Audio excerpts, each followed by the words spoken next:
my grandfather calls me around 2 p.m. And he's like, your mother's overdosed. She's in hospital. I think you need to come down here right away. We don't know how bad it is. And for me, like the best opportunity for me to escape was the night that I went on the run, because that was before they could probably get the fucking bench warrant and all that fucking over. So 2015, grandfather dies. That sends me off the edge of a cliff, man. I relapsed again. So Wolf of Wall Street comes out as well. That movie, that movie fucked up all of our brains, man. Like, me and all my mates thought it was so cool to fucking get fucked up on drugs all the time and act mad and rich and it's just it's not sustainable. Like, in hindsight, that shit is not sustainable, man. Welcome back, beautiful people, to the Real Drug Talk podcast, where we talk about all things alcohol, drugs, addiction recovery, and anything else interesting in the space. Today was an awesome show. Before I tell you about that, I quickly want to tell you about a couple of things that we're doing. So things have changed up since I've had the break from podcasting, and we've got a brand new program out called the Wholeness Shift. So if you're someone that is looking for change and you don't want to go to rehab, you don't want to be locked away with strangers for 30, 60, 90 days, away from family and friends, making up excuses about why you're away and why you can't go to work and all that sort of stuff, we might be able to help. We help people get recovery without having to go to rehab, without traditional treatments. So if that's of interest to you, check out the links below. It starts full on the 19th of June. So there's an introductory offer and price on there. So if that's of interest to you, I'd recommend to jump in now and get in while it's going hot off the press, and take advantage of that discount. So that's one thing. The other thing is, guys, is that this is a one-man band show here, this podcast. So I do all the filming, all the editing, source all the guests, write all the questions for the interviews, put it out on all the different social media channels, chop up all the clips, all that kind of stuff. Absolutely love doing it. But what really helps me progress this show is getting show follows or subscribes, and having you guys leave a review about the show or leave a comment or whatever it might be. So my one ask to you, and the thing that I'm kind of putting out there, is that if you like what we're putting down, if you're picking up what we're putting down, if you're picking up what we're putting down, I would love it if you could leave us a little review. That would be awesome.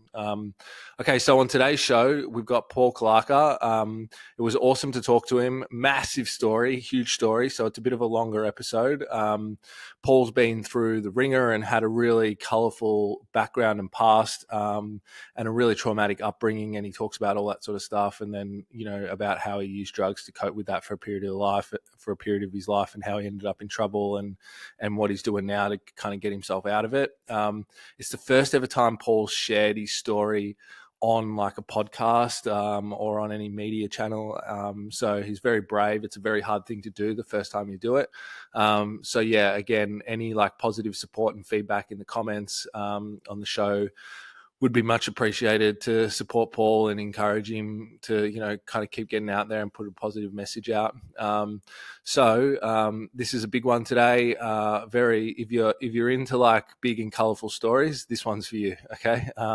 So excited to bring it to you, and I'll shut up now. Enjoy the show, everybody. Peace. Boom. Welcome back, everybody. Hey, I think today we've got our first guest on from the NT, I'm pretty sure. Which is kind of exciting. We got Paul Clarka. How you going, mate? Yeah, good, man. Good afternoon, everyone. How's everyone going? I'm Paul. I'm from Northern Territory, but I was born and raised on the Gold Coast and spent a little bit of my youth in Melbourne as well. So, yeah, happy to be everywhere. Here. I've lived around a lot of places. The only places I haven't been in the country is probably South Australia and WA. So, yeah, nice. Lived all around the place. Now, this is your first time sort of doing this, right? Like sharing your story on a social media type podcasting channel. Yeah, that's right. Yeah, awesome. How are you feeling about it? Yeah, I think it's time to tell the story, because a lot of my friends and peers say that, out of everyone that they know, I've definitely lived a life full of the most adversity. Yeah. So I think now is the time to actually get it out on the platform and see if like I can use this to help other people overcome adversity and advocate Yep. for people going through the same thing. So life like a tough life has made me mentally exceptional. I think in the terms of like life experience and lived experiences. You know, being in like going through drug addiction myself. Understanding why my parents were both drug addicts as well. Yeah. And help me to insight them because when I was younger, I held a lot of resentment towards my mother with a heroin addiction. Yep. So because she'd often neglect, my basic needs or care. I don't think she meant to do it on purpose. I don't think she knew any better. Yep. Luckily, my grandparents were there to kind of fill the void of my mother's half-assed parenting sort of thing. Yep. So yeah, I was very lucky to have my grandparents, but we didn't have much money growing up. My grandparents were like Aussie battlers. They Yep. lived off the Aussie pension, which is just absolute fucking rubbish. And they Yep. managed to support my mother, support me, and support my uncle as well. And they did a really good job. But unfortunately, my grandfather passed away a few years ago from a fall. He broke his hip. Yep. Watching him die, that was pretty awful for me. It actually was the precursor to me getting into a bad drug addiction. It's crazy how when people get older and they like break a hip, that can be the thing that like takes them down. You know what I mean? Like just how Oh much yeah, your body deteriorates and stuff. Yeah. oh yeah. Like that's what was the end of him because he was so weak and frail from being an alcoholic. Um, his body was not going to take the anesthesia for a hip operation, so Yeah. they basically just fed him fentanyl until he died. Basically, Yeah. that was tough, man. Because my grandfather was like my hero. Like he was always there for me, Yeah. and to watch him die the way he did and be totally helpless about it, like it really set me backwards mentally. And I was in Yeah. a really good position in my life at that point in time. Like I was a strength and conditioning coach on the Gold Coast. I was doing very well with my own personal athletic performance at the time. Yeah. I was very talented in that area of being in strength sports. And I was a Yeah. talented athlete growing up as a kid as well, and that's pretty much what got me through my youth. Like I didn't use drugs at all up until I was probably about 17, I think I was when I started using drugs. Oh wow. So a bit of Yeah, like a late bloomer, I guess you could yeah, say that. Yeah. yeah. Like even though I was surrounded by drugs and degenerates and criminals growing up because of my mum and her boyfriends that were in and out of prison all the time, like when they got out of prison, her boyfriends, like that was like an exciting time for the household because mum would have her boyfriend back, obviously, but I kind of had like a role model around the house, like a Yep. male role model. So I was always pretty close with my mum's boyfriend growing up, Yep. but he was always in and out of jail because he'd get out and then you get treated like a war hero, like returning. So like there's money around, there's nice shit around, even though he was stealing it all probably, but I remember being in grade 8 and I had one of the flashiest Nokia mobile phones that you could get Yep. because he'd stolen it off someone and then gave it to me. Like his thing to do was like a lot of break and enters and shit like that to fund his own heroin habit. Yep. So, he'd always rock up in a stolen car and, then I'd start doing, stuff with him sort of thing because I was a kid and can get away with it sort of thing. That's what he was saying to me. He's like, look, you're a kid. It's like, you can get away with everything. This is back in like the early 2000s, so Yeah. that's probably where like my criminality sort of started there. So and then So can I ask before you tell us about that? What was so you didn't start using drugs until you were 17. What was your attitude towards drugs, having seen your parents go through that and oh mum's boyfriends? Were you like drugs as shit? well, I never want to do them, or what was you thinking? for me it was being bullied in high school because of my mum being a drug addict. Right. Because of she'd always rock up in a fucking heap of shit car or something. Yeah. Like we were like Malcolm in the Middle sort of shit. Like that sort of poverty, like just fucking like bottom of the barrel, like middle class sort of stuff. Like barely had enough to like, I used to go hungry growing up, so I had to grow up very quickly to try and learn to fend for myself. Like Out of everyone of my friends in my friends group, I was the first one working. I had to lie about my age to get a job as a trolley pusher, Yeah. just to try and earn some money. And like, I was actually the first friend in my group too to actually own a PlayStation 2 back in the day. Yeah. So, considering I come from horrible poverty, like I always believed in like, making like working for anything worth getting, that's where my work ethic come from. Yeah. Having to pretty much fend for myself at an early age. I never got to enjoy my adolescence. It was more about survival for me. Yeah. So, the petty crime, the stealing, I could, like, we used to go out with my friends and, like, I could steal a car in, like, probably a few minutes because I Yeah. learned that from my mum's boyfriends. Yeah. So we'd go to a party, we'd get drunk, and then, we needed to ride home. And I'm like, fuck yeah, there's an old Holden Commodore over there. I'll go, wait here, boys, I'll be back. And then, boom, drive up. And then, so that was like my youth growing up, like we'd always do dumb shit like that. But we kind of Yeah. grew out of it. We moved on from it. Like, despite all the crap that I dealt with at home, like my mother with a heroin problem, or, my memories of my father even being involved with like mass cannabis like production, because Yeah. my father was a cannabis grower. He used Yeah. to do that on the family farm as like a side hustle besides selling firewood, because that's what you do in Tasmania. So like Right. my dad bought 52 acres. He bought it for 30 grand. He inherited a lot from my grandfather. Actually, my grandfather was very, very like the business mind of the family. I'd like to think that I'm more like my grandfather. Yeah. But, you know, my grandfather come over here after the war in Europe, all right, because he was from Ukraine. He was in the Red Army. He met my German grandmother, and then they come over here 1949 as on an immigrant boat, come over here with absolutely nothing and built himself up a nice property portfolio and businesses and all that, which my father inherited. And Yeah. then my father was a bit of a spoilt brat with it. So unfortunately, he burned through a lot of the money. And then when he died, I was left with the back end of it, which was like the 52-acre block, and then the house in Kingston on a double block, which I had to sell to pay the mortgage that my father left. Yeah.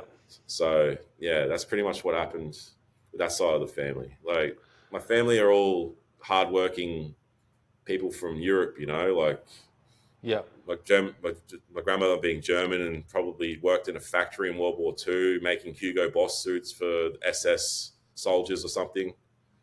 Because my grandmother was very creative with like knitting, and I've got a lot of her stuff still. I've still got a lot of her knitted blankets and all that. Yeah. So, but for me, the struggle with me was like losing all my family as I've grown up. My dad died when I was a kid, about 8 years old. He Yeah. died at work, and then, he had a tree fall on his bulldozer. So, That's fucked. yeah, so that was a terrible way to die for him, which really fucked me up as a kid. I went from being a happy kid to being, in grief and miserable because I lost my father, my hero, you know. So then a couple of years after that, I found out that my mother was a heroin user. I walked past her bedroom window one day with my buddy playing in the backyard. I think I was about 12. And I seen like a gap in my mum's bedroom window. Yeah. And curious me, just wanted to always see what the fuck was going on in there. So I looked in there, and here's my mum with her back up against the door. So I was always wondering why, like, every time my mum would lock herself in her room, what she was up to with her friends. Yeah. When I was a kid, like, when you're a kid, you see everything, you know what I mean? Like, Yeah. it doesn't take long to figure out what's really going on. And, like, your parents will lie to you flat out to try and protect you from the truth. But my mother got into a bad habit of compulsive lying over it. Yeah. So my respect for my mother kind of deteriorated there because she just wouldn't tell me the truth. How did you it. feel? How did you feel when you were growing up and all this was going on? Like, what was the feelings that were going on for you? Resentment, low self-esteem. I struggled at school because I'd go home to this fucking chaos and then try and put on a brave face during the day and pretend like nothing was happening at home that was bad. Yeah. Especially with like some of the company my mum would keep. Like these people will try to steal off me as well. Like they tried to steal my bike one time, like my nice new bike that my grandparents had bought for me. And then one's tried to steal my PlayStation once. Like we went and got the stuff back, but a bit of violence had to come from that to get my stuff back. Yeah. So, my mum would track these people down, and then my mum's boyfriend would go around with all these mates and then,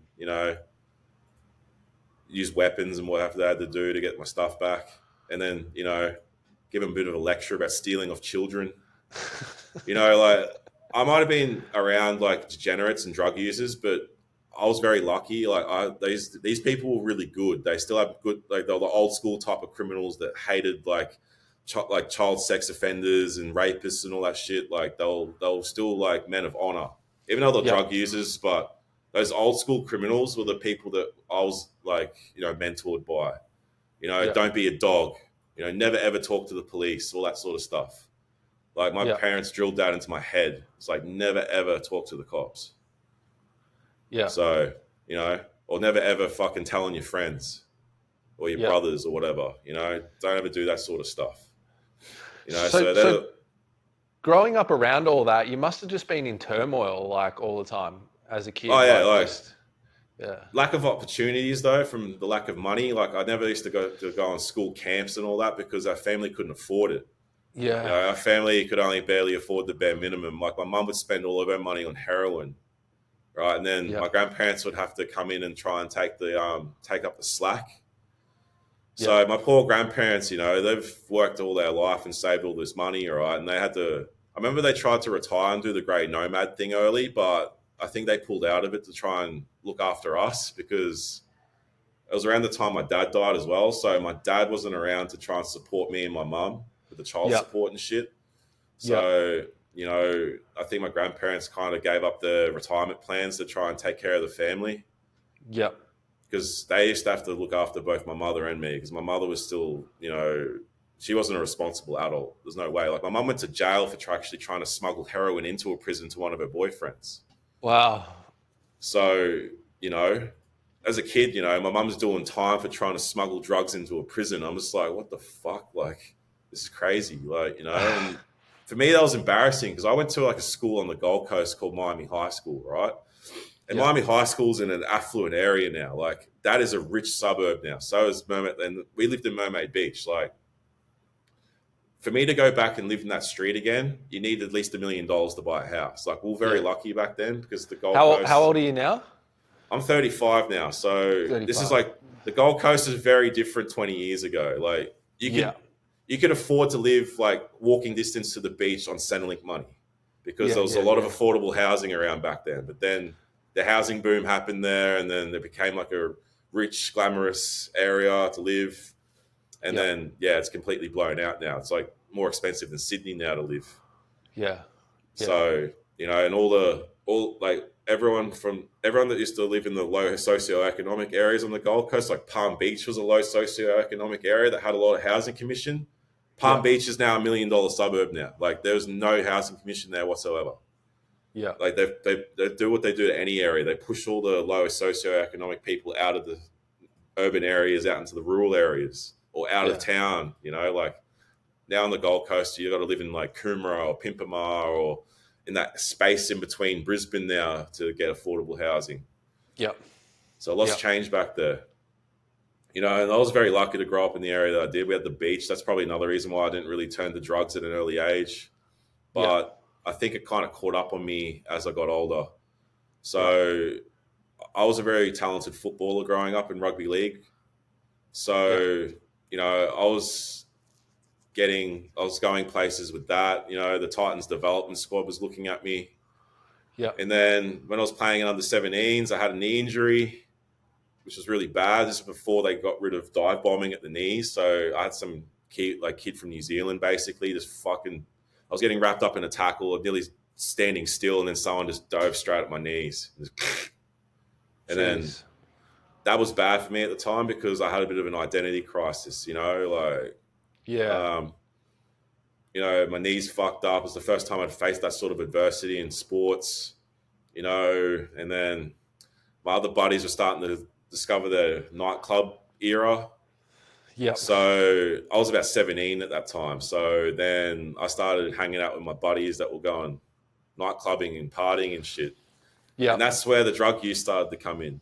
That's where the ecstasy come in. That's where the speed would come in. And that's when I started using drugs like that. And I was like, fuck yeah, like in my head, like, I was probably pretty miserable at that point in my life, Yeah. especially after, the only thing that kept me from, going Australia was my athletics career. So to have that taken away from me, like I kind of just started to slip down into this darker path of, night clubbing, crime, a little bit of, hustling, drugs and shit, Yeah. to pay the bills, because the opportunity was there. But, as things went on, started using more drugs. I was eating ecstasy like every night of the week nearly. I was taking speed a lot, staying up for days. And we all thought it was funny at the time. Like we thought it was hilarious being scattered and stupid and all that stuff when we were young. Yeah. But if I do it now, like I can't take MDMA anymore. Like I hate it. Like the scattered effect from that, like it takes you a week to recover from like a couple of hours of being cooked on that stuff. Like It's horrible, isn't it? Yeah. yeah. So MDMA and Goey was the thing back then before meth popped up, because this was like mid 2000s. This was like just before methamphetamine really started to take off. Yeah. Like people that used to smoke ice back then were considered extreme, like if you're Yeah. smoking ice, you're just like, whoa, like fuck, that's heavy. Yeah. So with that, so I'm about early 20s at this point, right? So this is where I started to like, smoke a lot of weed as well, because that was around the time, I think I was about 19 when my first girlfriend broke up with me. Yep. And she broke up with me because I was going out too much and partying. Yep. So when that happened, the boys that were living next door, there was a whole bunch of uni students that used to live next door to my grandparents' house. And they were all from Coffs Harbour. Yep. So they're all young uni students, and that life, that party, study and party lifestyle, go out every weekend. So I started hanging out with them a lot. And they're all good boys, like that. Like one of them had an interest in cars like I did. So me and him used to do heaps of car work and stuff on the front lawn. So that's where the weed smoking started. And that's when I started smoking cannabis a lot, because it was just literally everything to do with me taking drugs was all peer pressure. And the fact that like my parents were drug users as well. So it seemed normal to me. Yeah. So I'd smoke cannabis every night, and then we'd go on the weekends, and then I'd take ecstasy and speed and whatever. And I was going to ask you that. So did it feel like it was normalized through the experiences that you'd had? Yeah. Yeah, absolutely. Yeah. And then as I got older, what happened? Okay, so I'm in my early 20s now. I got a bit of stability. I was working. I was doing my apprenticeship, finishing that off in my mechanical trade. Yeah. And then my mum and her relationship was really strained at that point. Like at that 5-year period, I was really distant from her. I moved out of home. I wasn't really talking to my mother. Yeah. And she started getting real bad in her heroin habit by then, So that's another reason why I was kind of resentful towards her, which was kind of, as I've grown older, being resentful towards my mother was a mistake, because I should have just shown her unconditional love. But for me, it was tough, man, because of all the neglect, man, and the lying to me, and the fact that she was a drug addict and she just wouldn't confess it to me. Like, eventually it just took its toll on our relationship. So I remember one day I'm in the car with my grandfather and my mother, right? And I'm just literally just abusing the shit out of her about it. I'm like, I just set a boundary at that point. I was like, look, I'm sick of this fucking junky bullshit, eh? Like, you are destroying this. You've destroyed my self-esteem. You've destroyed a lot of things about me, right? I just literally told her straight. I was like, your parenting has fucked me up. Yeah. Like, it is fucked, all right? The fact that we've both got to rely on Nan and Pa for everything is just fucked as well. Yeah. Like, this has to stop. Like, you need to go to rehab. Like, this is out of control. How much does this fucking habit cost you a day? Like $50, $100 a day at least? Yeah. Like, we can't afford this. You get like $600-$700 a fortnight from Centrelink, and you're expecting Nan and Pa to fucking support both of us on their pension? I'm like, come on. Like, this is bullshit. Yeah. I told my grandfather to pull over. I got out. I was like, look, you're a fucking junkie dog. I fucking hate you. All right. Sort your fucking life out and stop being selfish. I'm fucking sick of this. And just walked off. Yeah. And then she actually went to rehab and admitted herself in the rehab. And then I started to figure out why my mother was fucked up and why she used drugs. Yeah. My mother was unfortunately a victim of sexual assault when she was younger. Right. all right, and a myriad of bad like relationships with people, like men. Like my father was terrible to my mother, you know. And over the years, like a couple of other boyfriends were like, they weren't bad in terms of being violent or anything like that. They just, I think my mother and her drug habit, like they must have figured out the truth or some shit, and they like, you know, for me, growing up was, I think my Achilles heel was the fear of abandonment. That's where it stems from that. So like my father leaving when I was a kid, baby. So that's when my mother split up. My mother and father split up because like my earliest memories of my childhood are probably feeling afraid and anxious because of my parents having like a domestic at each other. Yeah. So you know, my mother and father separated when I was a baby. So that dad went back to Tassie to fucking get his head back together because my dad was being a fucking loose cannon. You know, he was getting into a lot of fights and in the Right. clubs. He was part of a motorcycle club. I'm not going to say which one or whatever, but he was. So he had a Harley, he had tattoos all over him, had a beard. Like he was a classic, quintessential old school bikie.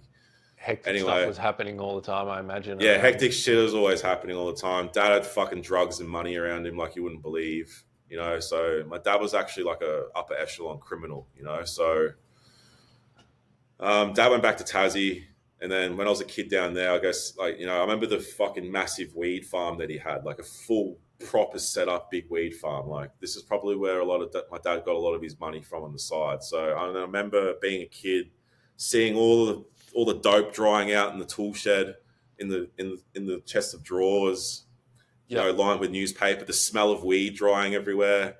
You know, my dad's thing to do in the afternoon after work, coming back from the farm, he'd sit there and just light up a joint, sit there sucking down on his joints, the sun setting and watering his garden. You know, my Yep. dad was a real green thumb. He used to love plants and gardening and all that shit, you know, and that makes sense. So my dad was a bit of a horticulturist, you know, Yeah. on the low, and a farmer. You know, the farm that we grew up on had bulldozers, tractors, all the cool shit. You know, sawmill as well for the firewood. So my dad was an entrepreneur basically. Like I remember earlier, like my dad was also like, we owned a corner store in Glenorchy there in Tasmania. Yep.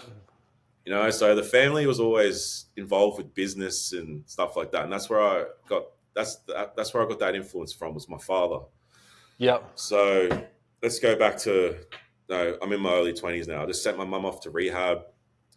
Mum's gone to my mother went to Fairhaven on the Gold Coast, which is a rehab there run by the Salvation Army. Yep. So and they're doing good things, man. You know, like when my mum, like you know, I used to go visit my mum at the rehab and all that stuff, and then we started the healing process. You know, I was looking forward to you know getting that back with her, but mum finished rehab, right? And then this is where the story gets really sad. So mum finished rehab, right? Got out. I completely made the house totally different. I put all new furniture in it. I fucking got the house. There was a housing commission flat my mum lived in. Right, I was out in the rain. Yep. So I've got the place all schmicked up. They got rid of the carpets because of the smell in there. So we've got a lino put in everywhere and all this other stuff. I fixed all the fucking, you know, the broken back window from fucking someone falling down the stairs and falling through the window. Um, what else happened? Yeah, and just got the place looking really pretty. And then fixed my mum's rose garden up because that's what one of my mum's hobbies was, a rose garden. So, you know, fixed all that up. She got out of rehab. I think she was out of rehab for like a week or two. And then Yep. she started acting weird again. Yep. And then the night before she overdosed, I went up to her room. I was like, look, started banging. Like, I thought I'm having a trigger, right? Because she's locked herself in her room. I just instantly think, I'm like, oh, she's up to no good. So I start knocking on the door. I'm like, what are you doing in there? So, oh, nothing, blah, blah. I'm like, why's the door locked? So, blah, blah. So I forced my way in there, right? Just out of Yep. just out of paranoia. Right? The door lock was like really easy to manipulate. You just get like a screwdriver and just, you know. So I let myself in there, and she's like in there with her dog, not like looking a bit fucking on edge. I'm just like, you okay? Is there anything you need to tell me? You know, like if you're feeling like you're gonna relapse, like please tell us so we can help you. But if you're gonna do this the dishonest way and try and do this behind my back, then it's gonna be a problem for us because I can't keep doing this anymore. You know, like I'm running out of patience with this. Like, I've dealt with this my whole life now. Yeah. Like, I really want you to, try and do this the right way and do it sober. So I said to her, I'm like, look, if you're going to relapse and take the piss out of everything you've done, then I don't really want anything to do with you anymore. Like, I can't keep doing this. Yeah. Like, it's toxic, you know? In hindsight, I shouldn't have said that to her. I was just going, look, if you need to go back to the clinic, let's go. She's just hop in the car and just going, look, if you need to go do some drug fucking, some risk minimization stuff. Yeah. Like, I didn't have any experience at that point in my life. At that time, I just had so much resentment. I was just so over it. Yeah. So that was a little bit of an argument we had the night before. And then I went to work. And then my grandfather calls me around 2 p.m. And he's like, your mother's overdosed. She's in hospital. I think you need to come down here right away. We don't know how bad it is. So I'm like, okay. So I tell my boss, I'm like, look, my mum's fucking relapsed and overdosed, so she's in hospital. I'm like, so this could be bad. So I said to him, I was like, I might need a week off. He's like, yeah, it's no worries, whatever. So I was in Brisbane. I'm working in Brisbane at that point too. So every morning I'm driving like 2 hours, I'm driving an hour each way to get to work. Like, it's the only place I could find work at that point in my life because, being poor and the Gold Coast didn't have much working opportunities back then. Like, yeah. So anyway, I'll get back into that later. So I've gone home, gone to the fucking hospital, seen my mum in the ER, with all the tubes hanging out of her and shit. Like, I think my last memories of her was actually like the nurse was like trying to open her eyes and shine the torch into them, and her eyes just looked fucking weird, man. Like, I couldn't like. But anyway, I'm sorry, man. That's horrible. So what happened after that was they had to do a brain scan on her to see how much brain damage had occurred from her not having CPR and being in cardiac arrest for over 10 minutes. Yeah. Unfortunately, the person that was with my mother didn't know CPR or anything about it and didn't even call the fucking ambulance, actually, until at least 5-10 minutes had gone by. Because he freaked out and fucking was starting to think of himself like being selfish and shit. So, he's probably worried, oh, fuck, man, what do I do? Fuck, someone, like, he fucking just, he went into fight or flight response. He freaked out and fucking, Anyway, so mum went without CPR for too long. So when we got the brain scan results back, we discovered that my mum had suffered significant brain damage. So we like to sit down in a group and go, look, what's going to be the best option here? Should we keep her alive and make her suffer more as a vegetable trapped in her own body? Because apparently when you suffer brain damage, your consciousness is perfectly fine. It's just that your brain can't communicate with your body anymore. So I was like, look, my mum's been through enough. I think it's time to, I think the only humane thing to do here would be to turn off the plug because, I don't think she's going to want to fucking be, cared for and have drool wiped away from her and, just be trapped in her body for the rest of her life. So, me and my grandparents made the decision to cut off the life support, which was hard. My mum, even after the life support turned off, her heart kept beating longer than usual. So maybe she did want to hang on, but I don't know. I'm sorry. Anyway, man. It's terrible. So that sucked. That really set me over the edge mentally. Could imagine. So, my downward spiral kind of started there. After that, I was with a woman at that time in my life. And because of the grief I was going through about that, and both my parents had died now. I'm only 23 years old. Yeah. And I was robbed of the opportunity to heal my relationship with my mother. So, that was tough. And then I started using drugs more, and I was training in the gym using steroids, and I was using Trenbolone, which is fucking stupid to use. Don't ever use that steroid. It will send you fucking insane. It makes you very fucking like just psychotic. So add grief into all this stuff, man. Like, I was turning into a terrible person myself. I was angry all the time. I was a mess. I never really dealt with the trauma. It all kind of started catching up on me at that stage of my life. So for me to run from my trauma, I started using drugs and became I hated my parents so much, I became them. Yeah. So, It's funny you how know, it goes around in a cycle, isn't it? Yeah. yeah, like if you go left enough, you end up right. You Yeah. know, so I'd become everything I hated about my parents. I become the abusive, angry psychopath that my father was, that I hated Yeah. about him. I became the fucking useless drug addict that my mother was.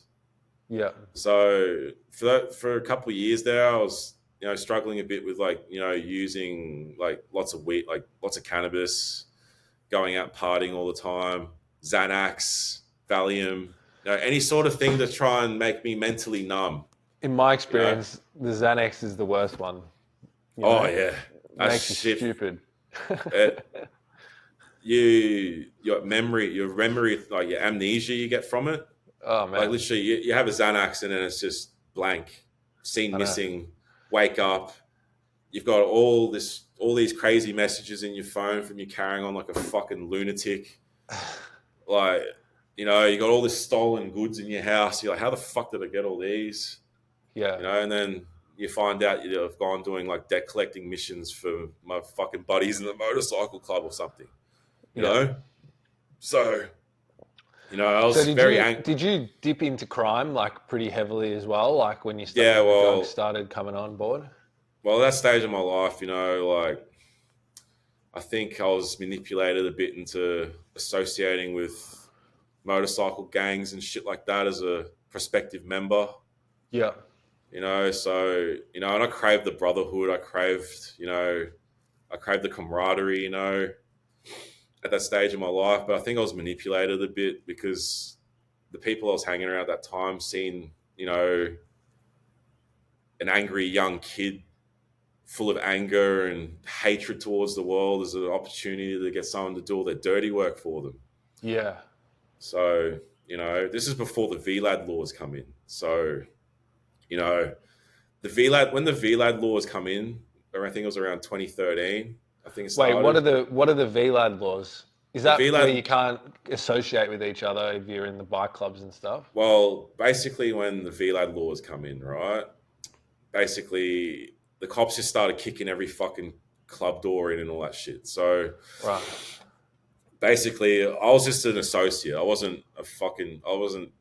had any Member. ambition to become a member or anything like that. I just had Yeah. buddies that were members, and then I was just hanging around them, sort of thing, as a hang around. But there was talks about me becoming a prospective member because of my service, because of my loyalty, my reliability, the ability to get just the ability to get jobs shit done, sort of thing. So at that stage, yeah, it was all happening and shit. But then the VLAD laws come in and kind of deterred me from it.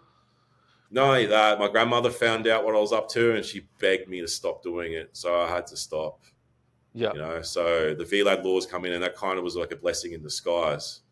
Yeah. But, so I moved to Mackay. Just quickly, because yeah, you're talking about the Gold Coast. Like in Melbourne, they're pretty prominent, the bike clubs, but in the Gold Coast, it's like a big thing, isn't it? Like Back a in them lot of days, yeah, like, bikies, like being in a motorcycle gang was a status symbol. yeah, Like it was all about all about living bougie and rich and brotherhood and all that shit. But when you get involved with a motorcycle gang, you see how it's just like any institution. All right, there's yeah, politics, there's treachery, there's people like hungry for power and dominance. yeah, And there's a lot of backstabbing and fucking like it's just fucked. Like it's yeah, like any institute really, or any sort of system, any sort of fucking institute where there's rewards for like there's like a reward system for doing the there's a right thing, ladder. sort of thing. Yeah, There's a ladder, yeah, there's a ladder. But when it becomes to the leadership circles, like fuck me, like like I've seen it happen before many times, man. Like it's just the politics and crap involved. Like you're basically just a puppet for someone else, making them rich. yeah, So yeah, me being the smart person that I am, like I think I was just getting led astray at that point in my life. So the VLAD shit come in, blessing in disguise. The cops shut all the clubs down, ripped all of the members' clubs off them. And that was that. But I still had connections and all that shit like that. And yeah, Yeah. You know, I've always been an opportunist. If there was an opportunity to fucking make a quick buck, I'd take it, sort of thing. I'm not going to really go into too much details what that was, but you can imagine that, you know, there was a criminal element to it, I guess. Yeah. But, you know, most of the money I made over the years was like, I tried to, like, it was like very legitimately, you know, flipping cars, all that stuff. My problem was that I kept cash too much. You Yeah. know, I didn't run my shit through a company or something like that, and then had that provenance of legitimate earnings. Yeah. Because my grandparents brought me up that cash was king, so I used to do the stockpile money. So when I got my father's inheritance, right, I sold, um, I sold the family farm, which was probably the dumbest thing I could have done in my life. Yeah.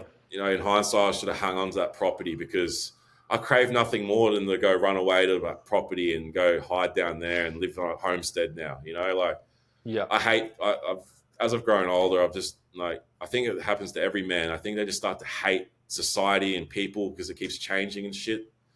You know, and all Yeah. you want to do is just run away and live on a block somewhere surrounded by peace and quiet and be left alone, sort of thing, you know? Yeah. So, but yeah, back to my story with my mum. So, okay, so I'm getting a bit off track there, but okay, So, so mum gets out of rehab, overdoses, all that stuff. I turn my mum's life support off, and then yeah, okay, so life of crime. Actually, I was actually following the story narrative, so maybe yeah. edit that out later. So I'm getting up towards my mid-20s now. All right, so Yeah. I moved to Mackay for a couple of years. I went up there to get away from it all, and then fucking as I'm up there working in construction, I went took a break from being a mechanic because when I was in Mackay, right, I was doing a lot of fly in, fly out work, and then when you got fires in your head like I was at that point in my life, like it's not healthy because Yeah. you're alone all the time, you're isolated, and I didn't know how to deal with all that shit in my head at that time. I was young, weak, you know, Yeah. didn't really have much resilience back then, you know, so I was in a bit of a crisis mentally. So I started to work in construction in Mackay because I had some buddies that were, you know, working as plasterers then. So Yeah. I started working with them because I just needed people around me. You know what I mean? Like I just wanted company, you know, Yeah. so I was sick of being alone and isolated. So I did that for a while. But the problem was the guys I was working with were also guys indulging in crime and were involved with another fucking club. And I was just like, fuck man, I can't escape this shit, you know? Yeah. So, you know, for me up in Mackay, like, you know, shit started happening there, and I was just like, fuck me, like, you know, next minute we're working in the trade, and then there's hustling going on the side and shit. And I thought to myself, man, I need to move. I was like, fuck, you know, I was getting in a bit too deep at that point, and I was like, you know what? This is just before I got my inheritance off my dad. So I was like, you know what, fuck it. I'm going to move back to the Gold Coast. So I moved back to the Gold Coast probably 2013, end of 2013, I think. So I spent the whole of 2000, end of 2012, 2013 in Mackay Yeah. to get away from fucking everything, right? The VLAD shit and all my buddies gangstering on back home and shit. Yeah. So I've gone. So I was also I was on a probation order at that point in my time too because I got done going out in the surfers and fucking, you know, doing a bit of. Actually, no, that was like during the fucking. So we used to see like opposition and shit like that and surfers, like people from other clubs or other postcodes, like the Palmy Boys or something, and we'd have to fucking fight them, you know. Yeah. So you know, I another reason why I moved to Mackay is because I was on probation for punching on with people. I had to back up my buddy one night because we were just walking through minding our business and we bumped into an op and he started carrying on and fucking hooked my mate and then dropped him. And then I've run across and the fucking king hit him, sprayed him everywhere. And then I've turned, this is in the middle of Orchard Avenue on the Gold Coast, right? So fucking people everywhere, peak hour, club district. I've just literally punched the fuck out of this guy in front of like where the Sin City nightclub was. And then I've turned around and seen about 10 cops running over towards me. And I was like, oh, fuck, here we go. And they just smashed me up against the door and fucked me up and then arrested me. And then left me fucking sitting there, my fucking arrested with my hands behind my back, sitting cross-legged on the ground. And then the dumb cops have gone and thrown my buddy that got king hit, me, and the guy I just bashed the shit out of in the fucking paddy wagon together. So you can imagine how that went down. So we all started kicking the shit out of, like me and my mate Paddy started kicking the fucking shit out of him in the back of the paddy wagon. Yeah. And then the cops heard all the commotion and jammed the brakes on, smashed us all in the back of the paddy wagon. And then, you know, we got fucking put to the ringer, all that, because, oh yeah, fucking known fucking gang associations and fucking a club, like, and during the VLAD shit, that was a death sentence back then, you know, like, we're like, what fucking proof do you have of this shit? Oh, police intel, blah, blah, blah. Right? And like, fucking, the reason why this happened is because that fucking op fucking did an interview and fucking ran us down saying, oh yeah, they're fucking hitters for this club and blah, blah, blah. And they fucking targeted me. I'm like, this idiot started the whole fight in the first place. And I was like, you're fucking kidding me? But anyway, so that's what made me go to Mackay, because I needed to get away from the boys, you know, they'll fucking lead me astray a bit. Yeah. So I went to Mackay. I was just still smoking weed and shit at that point in time. But, you know, and then in Mackay, I was introduced to meth because of the boys up there selling meth. Yeah. The guys I was working with, they were fucking, you know, also things. So I was just like, fuck. So then I started fucking dabbling with fucking gear. And then, you know, that's where my fucking taste for meth come from. Yeah. So I'd only do meth like on the weekends initially. Yeah. Just because I love the bender and party. But, you know, it became, you know, from weekends. And then it became nearly daily sort of thing. Or I'd use it for a week on and then have a week off sleeping and recovering, and then a week on, week off. But then I kind of moved back to the Gold Coast. I snapped out of all that.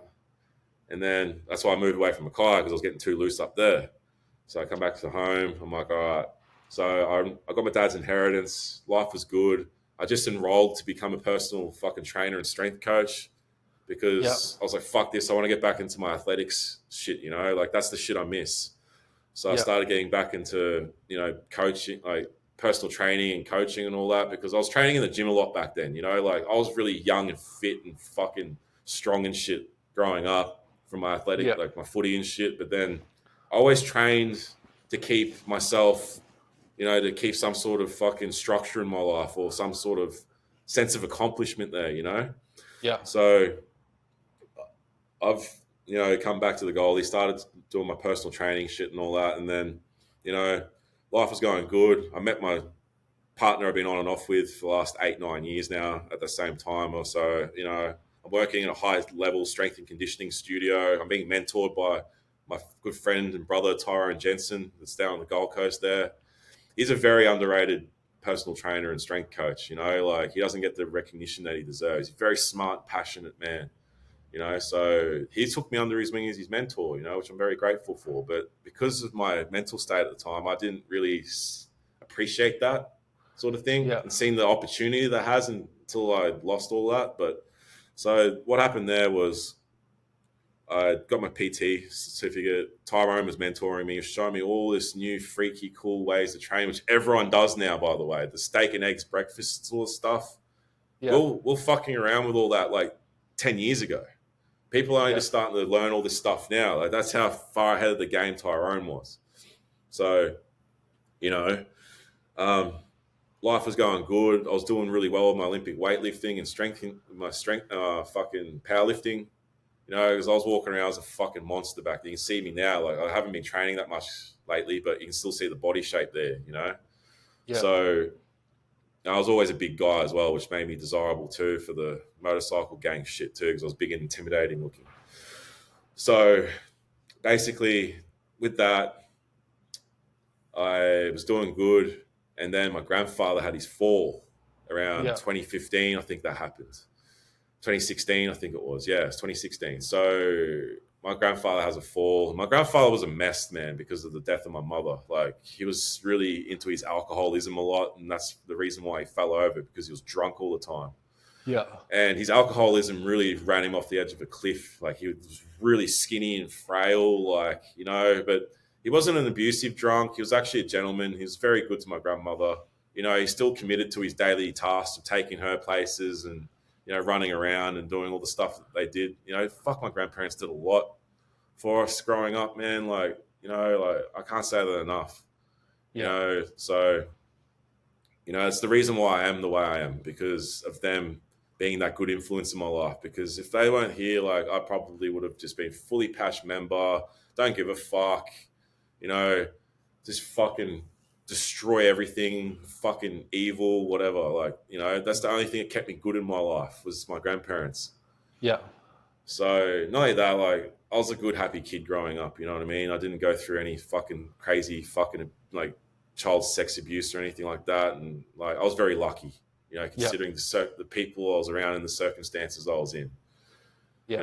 know, my heart goes out to those people out there that have gone through abuse as children, man. Like that's fucked up, man. You know, like one thing you always learn about like top tier criminals is you never harm women and children.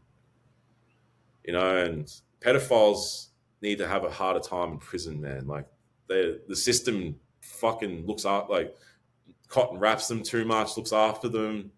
You know, like it's fucked now. But you know, that's a story for another day, I guess. Yeah. But you know, so 2015, grandfather dies. That sends me off the edge of a cliff, man. I relapsed again. So Wolf of Wall Street comes out as well. That movie, that that that movie fucked up all of our brains, man. Like me and all my mates thought it was so cool to fucking get fucked up on drugs all the time and act mad and rich and it's just it's not sustain. Like in hindsight, that shit is not sustainable, man. Like literally every day, a little cracking. Like my best mate had a back injury, right? So we had access to painkillers flat out, right? Yeah. And he had a Xanax script too. So you can imagine what it's like when your mate's got a Xanax script and fucking painkillers, right? So the thing that we used to do, right? So we used to snort coke heaps, right? Around this time, this is where the cocaine started coming into the scene because before then, coke was really hard to get. Only fucking top G's had cocaine. All right, around the 2015 mark is where cocaine started to become really available quite a lot. It was still hard to get. It was still expensive as shit, but it was starting to fucking pop up then. Right, we're getting on the coke all the fucking time. I bought a couple, you know, I got a couple fucking ounces for myself, and I was like, yeah, fuck yeah, you know, fucking sell a bit, fucking sniff a bit, whatever. So, you know, that started getting a bit out of control at that point in time. You know, my partner at that point in time was just getting sick of all the fucking dumb shit, you know, and my buddies were coming up from Sydney and they were driving Lambos and, you know, wearing fucking high end clothes. Like my Russian buddy that I grew up with, you know, he comes up out of nowhere, just gets out of jail for fucking drug manufacturing. He's like, oh, you know, bro, fucking come up here and blah, blah, blah. Lo and behold, right, I didn't know he was fucking under federal surveillance. So, you know, he's come up to fucking get away from the surveillance that he was going under down in New South Wales there, right? And fucking, I didn't know how much heat, when fucking he comes in a Lambo, right? And he's just it's like his daily, like, hey, bro, what's going on? All fucking coke scattered and shit. And this is where my cocaine use started to come in from him, right? So he's come up here and brought all these fucking Sydney cocaine, fucking, you know, fucking glamour lifestyle up with him. And then, yeah, I started getting back into doing dumb criminal shit again with him. And then, you know, grandfather just fucking dies. I'm fucking drug addict again. I'm fucking on the coke, the Xanax, the fuck drinking fucking promethazine, codeine, cough syrup. You know, because of all that brainwash from the rap music that I was listening to. You know, rap music fucks your brain up, man. Like that's all. Like literally, that's why they design rap music, because when you actually figure out why rap music is the way it is, it's because the people that own those record companies also own all the jails in America. Do you know that? No, I didn't know that. So they're trying to push a narrative on people, right? Which is all fucking, you know, trapping and fucking drug pushing and all that shit. Fucking, you know, like it fucking brainwashes you, man. And then like you get caught up in this fucking stupid mentality of thinking like, you know, Wolf of Wall Street, all this rap music, you know, and just being a fucking moron. Fucking money and fucking drugs everywhere. So, you know, around the time I sold my inheritance was about that time. So I had a lot of money.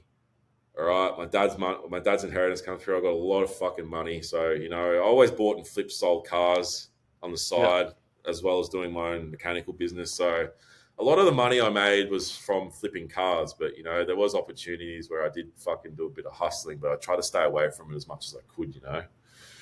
But so I've gone fucking back on the drugs hard again, and then fucking me and my missus started having problems. Um, and I made the mistake of moving to the NT because I seen an opportunity to go up there to work in the Impex project that was on up here because I had some buddies Right. working up here, and I was like, you know what, shit's fucked back here. I need to get away because I need to get away from fucking my buddies back home and the drugs and all that shit and Yeah. the drug scene. So I come up to Mackay. I come up to Darwin. I still have a lot of money from fucking my inheritance and shit. And then I got my foot in the door at Impex, and I was about to go in for my, fucking screening for all that stuff and shit. And then I injured my back at the gym training.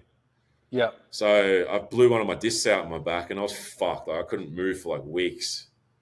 So I got a herniated disc in my back. So what happened there was I started fucking. I found out weed was really expensive in Darwin. So I started buying cannabis just on the fucking online because it was cheap. Yeah. I get it sent to me in the mail. So that was just for my own personal use. But at the same time, when I was living in Darwin, I was on fucking every drug under the sun, I think, at one point. Like, literally, my drug cabinet was just Xanax, Valium, fucking promethazine codeine cough syrup, endone, fucking meth. Like, whatever. If I couldn't get cocaine, then I'd go get meth. Yeah. But cocaine was always my go-to because when you stop snorting cocaine, you come down pretty quickly and then you can go to sleep. But meth was my plan B drug at that point in time. So, I was kind of like leading up to me going to prison in 2017, like I was just a fucking mess.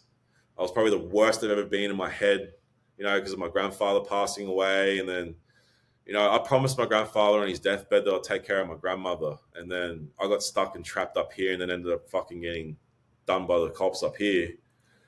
And then I got 6 years in prison for possessing $180,000 in cash and a pound of weed that I bought for myself. Wow. And I had no indication of drug supply or anything like that, right? Because I had all this money and 1 pound of weed, the police up here are like, "Oh, you're a drug trafficker."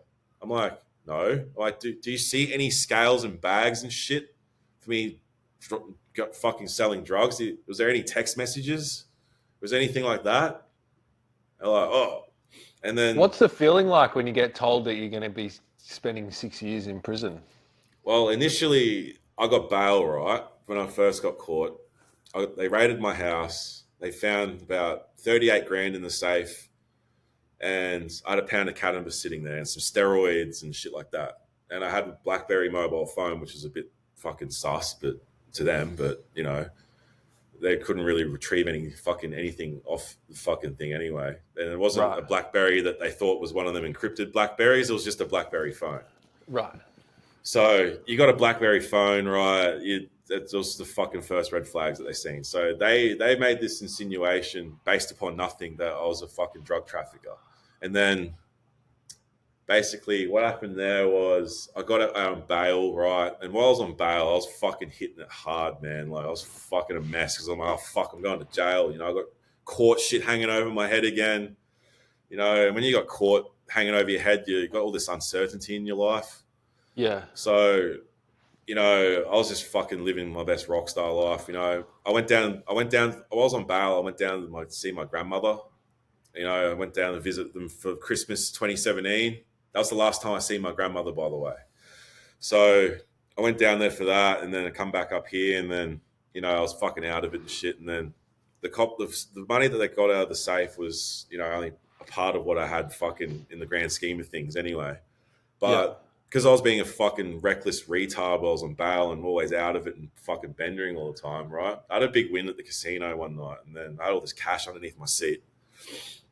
So I forgot the fucking, there was a 48 grand underneath my seat in my car. Wow. And then I've gone to go get more meth off one of my buddies, right? And I've driven into them getting raided for selling meth. And then I've got 50 grand under my seat while I'm on bail for, suspected fucking drug trafficking shit. right? And then that doesn't look good. They're like, why the fuck are you rocking up to a meth dealer's house for 50 grand on you? I'm like, no comment. And then, so and those drug squad cops still remembered me from when they fucking raided me the first time. So obviously I was a target of an investigation of some kind. But the only reason why I got raided in the first place is because someone snitched on me. Yeah. All right. I gave one of my buddies a fucking ounce of weed, right? So he can fucking. He's like, oh, bro, I need to get on, blah, blah. I was like, all right, whatever. So I gave him an ounce, all right? Didn't charge him no money for it, just gave him an ounce, right? That's still technically drug supply, even though I'd made no money from it. But, you know. So he's gone and got done, all right?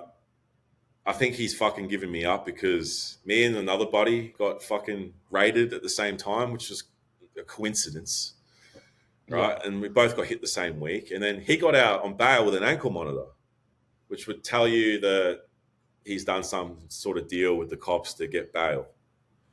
So, you know, this is before they're putting ankle monitors on people on bails, only for high risk people. So he got done with like a little bit of coke, a little bit of every drug under the sun sort of thing, ketamine and all this shit. Yeah. So, but he got done with fucking little personal amounts. All he had to do was wear it and fucking cop the fine in court and maybe a month of jail, and that was it. But he's a little rat, so he fucked my life up because he was a little dog. But anyway, right? So cops kicked. So I got done at that fucking at my fucking getting onto some gear, right? So, you know, another reason why I fucking turned, like, you know, my mentality towards drugs is the way it is now is because once again I'm fucking fucked my life up to get higher. So cops raid my house again, find another fucking $200,000 lying around the house. Wow. And then, oh, what the fuck is this? I'm like, great. So they fucking got my bail revoked. Couldn't get bail again, obviously. And then they're like, oh, you must be some sort of upper echelon drug trafficker because you got all this cash. I'm just like, once again, what proof do you have that I'm a top, like, you know, what proof do you have of this? Yeah. And then once again, they had no fucking idea. Like, they've just made all this shit up. Like, oh, lots of money, lots of this, you know, circumstantial evidence. And then they paint this picture of you. The prosecution paints this fucking stupid picture of you as being this fucking this and that. And then basically I got shafted by the NT justice system fucking hard. Like, I could have taken my thing to trial and probably won because everything that I accounted for with the money, I got back. But I still had to plead guilty to $121,000 of being tainted because I couldn't prove where it come from. So, you know, I got about 60, 70 grand back from them just from showing them my bank statement. You know, and if I could get more people to come forward with statutory declarations saying that they bought this car off me, they bought this car off me, they bought this car off me, then I probably would have walked.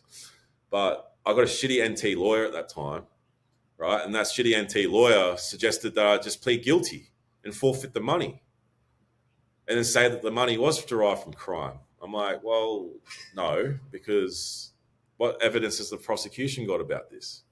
None. So, yeah. I got screwed. They tried to take everything. They tried to fucking take like my fucking.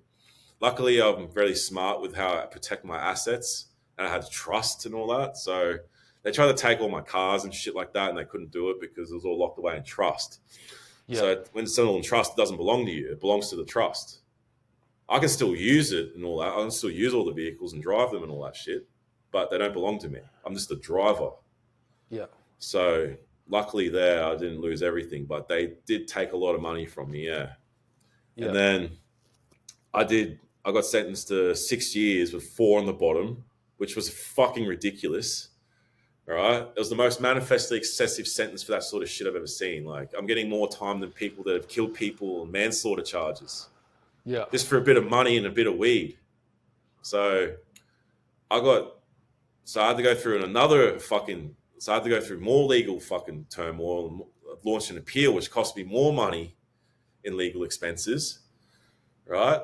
So I had 2 shitty lawyers while I was on bail. I had to sack them both. The second one was an ex-cop prosecutor that fucking threw me under the bus, basically, made me plead guilty to charges that weren't true, like the money being derived from the commission of an offence with no evidence of that, just my guilty plea. So I was completely fucked over by that. And then I launched an appeal, won my appeal, got one of the Supreme Court judges in Darwin reprimanded for fucking misconduct, and then got her put on a conflict of interest so she can never be on my shit again. Right? So I've already pissed the NT government off there. Right? I became a legal precedent for money and drug charges having to run concurrently with one another and not exceeding one another in terms of the length of time you get. So Wow. my name now pops up so much now in fucking the legal system now because of that. Wow. So if you Google my name, you can look up that I was the last person to use the bug me principle in court, which is the nexus between childhood deprivation and the offending in question. So my childhood deprivation was poverty, right? So all I wanted to do was escape poverty. Right. So my dad's inheritance was like the stepping stone for that. And then I tried to use that money as smartly as I could to, buy and flip cars and buy cars from the auctions. And I had fucking heaps of evidence of that, but the prosecution up here didn't buy it. And because you're locked up and you can't get access to that information, it makes it very hard for you to win a trial.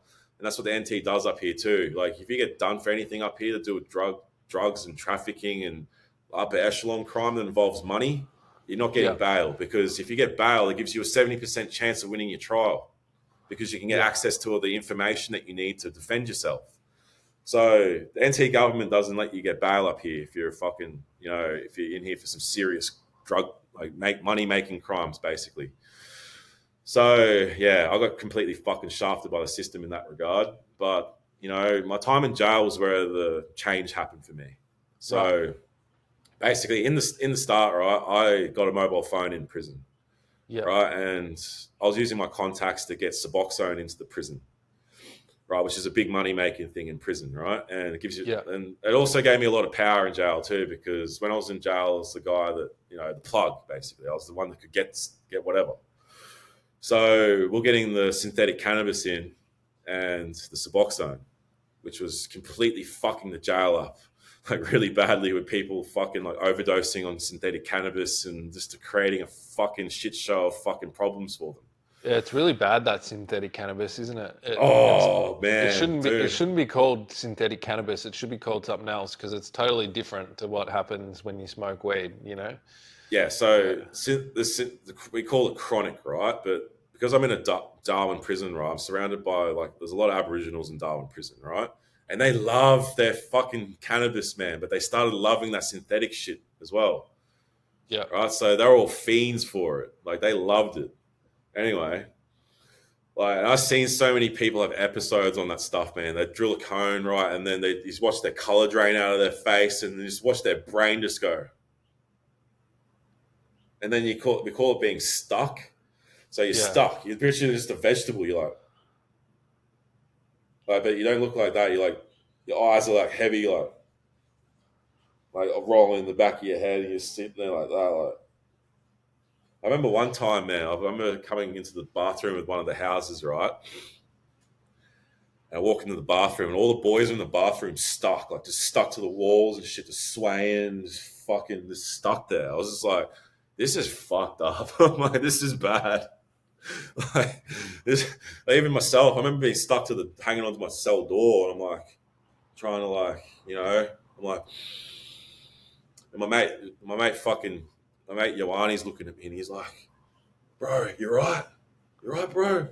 I'm just like, just trying to fucking stay on my feet. It's fucking stupid shit.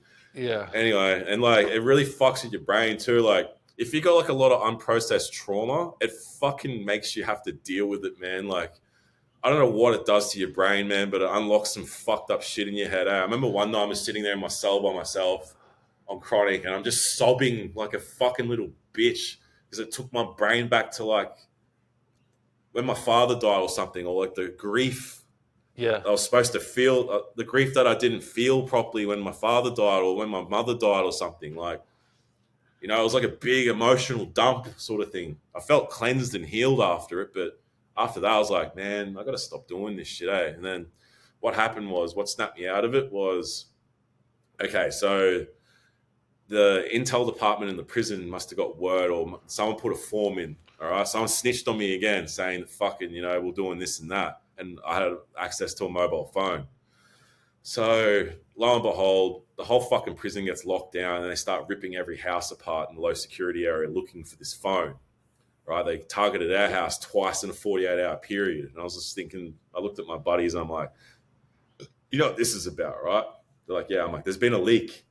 Someone's leaked it. Fucking, we got this shit. Anyway, so they didn't find the phone.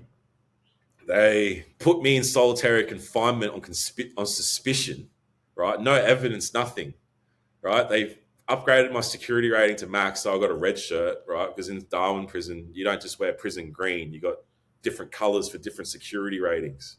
So you got red is high and max. Then you got blue as medium, green is low security, and then you got yellow, which is open security rating, which is like high vis yellow. So like you're in the working camp. So that's when you get to go work out, live outside the prison and go to work and earn money and shit. So I've been sent back to solitary confinement on suspicion, right? No kangaroo court, no nothing, right? The superintendent of the prison comes down in front of everyone in the high block, puts me on show, right? Puts me into the fucking little office in there and puts me on show in front of everybody with all the prison bigwigs going, all right, we know it's you. It's fucking flooding our prison with fucking all this synthetic cannabis and fucking Suboxone and shit, blah, blah, blah. I'm like, what makes you think it's me? What evidence do you have? Can you produce fucking evidence that suggests this? Oh, we received a complaint, blah, blah, blah. A complaint. Anyone can fabricate a fucking complaint, man. Like, what? Like, that's just hearsay. Like, where's this phone you fucking think I've got? Oh, we found a phone in another house, blah, blah, blah. I'm like, just because you found a phone in another fucking house, how's it got anything to do with me? Please explain. And then I put all these complaints in, right, going, what the fuck is, why am I in solitary confinement for suspicion? Like, you need to be, you get put in IMP after you've been found guilty for the shit. Anyway, the guy that was running the fucking prison was a cocksucker. His name was fucking Superintendent Cruitt. He was like fucking Adolf Hitler, this guy. Like, he's fucking ruthless. Anyway, I got put down in the back cell, and then so did my fucking accomplice as well. He got put in the back cell. And we spent 3 months down there. 3 months locked in a box, no sunlight, most of the time we weren't even let out at all. Like most days they probably forget to unlock the back door for you as well when you're on IMP, because like when you're in a solitary confinement cell, right, that's where you stay all day in that fucking box, and they might open the back cage up and you go into the back cage and it's like a big bird cage. That's your yard time to go fucking maybe see the blue sky through the fucking cage. And this all you see everywhere is louvers and shit because they're trying to block you off from everything. Right? So in the early stage of the IMP, I was not allowed any reading material, right? And when you got fucking coming down off drugs and like I was, because me and my buddy still had a Suboxone and our fucking chronic, right? But we started running out of it, right? Because we kept fucking shouting the whole block. Right? And then basically what happened there was they just tried to break me down mentally, like they were stripping me of all my privileges, even as an IMP guy. Like, you're supposed to go on phase 2 and all that shit. And they wouldn't let me go on to phase 2 for ages. And Krill comes down and goes, look, just confess that you fucking had the phone. I'm like, you're telling me to confess because you got no evidence. That's why. I'm not falling for that shit. All right. So, go away. All right, I'm going to sue the shit out of you for putting me in solitary confinement. That's fucking unjustified. Like, fuck you. So I made a lot of complaints and fucking all this shit, right? But I still had to serve the 90 days because justice is a slow fucking turning wheel. Like, it doesn't matter. It takes years to get your justice for shit like that. Anyway, this is why the corrections department up here fucking hates me, because I've been an administrative nightmare to them for years now. So, because me and the guys that half a brain in prison figured out a way to get away with everything, and that's just to fucking complain and complain and complain until it does their head in. And this thing is on now with me being on parole. So what happened was, okay, so I did my 3 months. I was actually the first person to actually progress from the back cell 2 open security rating in like a space of 18 months. Yeah. And I really turned it around. But where it started for me, right, was the only reading material I could get down that back cell was the Bible and the Quran. And that was it. And when I got onto like phase 2, phase 3, they'd let me come out and look through the book bin and find something decent to read. But you never find anything fucking worthwhile to read. Like I had to get books off other guys, like like Elon Musk's autobiography. But then after that, once I got to the low security rating again, like I got out of solitary confinement. They had to spend about 6 or 8 months in max block, and that's just fucking chaos because you're just surrounded by all the troublemakers and people that want to fight all the time. There's literally a fight every fucking day in the high block. There's a lot of politics and gangstering on and all this shit. And at that point, like a lot of people used to harass me because I was the guy with all the fucking opportunity and my reputation in there, shit like that. And at that point, I was over. I was like, look, I'm done. I'm sick of fucking suffering because of fucking my drug problems. And then when I was in the back cell, I read the Trials of Job in the Bible.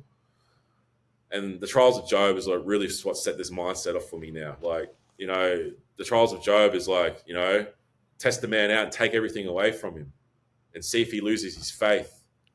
And that really resonated with me. I was like, you know what? I've never lost my faith that it'll get better. So that was good. That was a bit of a spiritual journey for me because I used the solitary confinement to like study the Bible, study the Quran, take all the good wisdom out of both books. Like a lot of good moral lessons in both them books. It's all about being righteous, righteous, or if you sin, outweigh your sin with a good deed and then you are forgiven. Like in the Quran, it tells you like, a prostitute saw a dog circling a well, thirsty. She drew water from that well with her shoe and gave it to the dog and she was forgiven. Like stuff like that. So I was like, okay, look, you can be a bad person, you can do something good with the bad deed, and then you're forgiven. So I was like, you know what? Maybe that might help me a bit because I did a lot of bad things in my life and then I felt like I needed to be forgiven for them. Yep. So, I kind of got in touch with my faith because my family are all a long line of Christian people, Orthodox Christians. So, my grandmother was a Catholic from Germany, but my grandfather was Orthodox Christian. So that's why I got the Orthodox cross tattooed on me. Yeah. So, I got back in touch with being, my faith again sort of thing. I still believe in the power of the universe and the power of God, and that karma works universally. And karma is a real thing, man. Don't ever think that karma is not real. Like if you got to do some fucked up shit, it's going to catch up on you eventually, whether it be mentally or maybe you might fucking get T-boned by a fucking semi-trailer or something. Like, I've seen it happen to a lot of people that just are no good, man. Like just pieces of shit of human beings. Just see karma strike them down. So I'm like, maybe that was my karma too, losing everything and going to prison for like, my behavior or my things that I did, growing up. So, I've basically made it to the end of prison, got to the work village, done everything right from then, been cruising underneath the radar, got parole.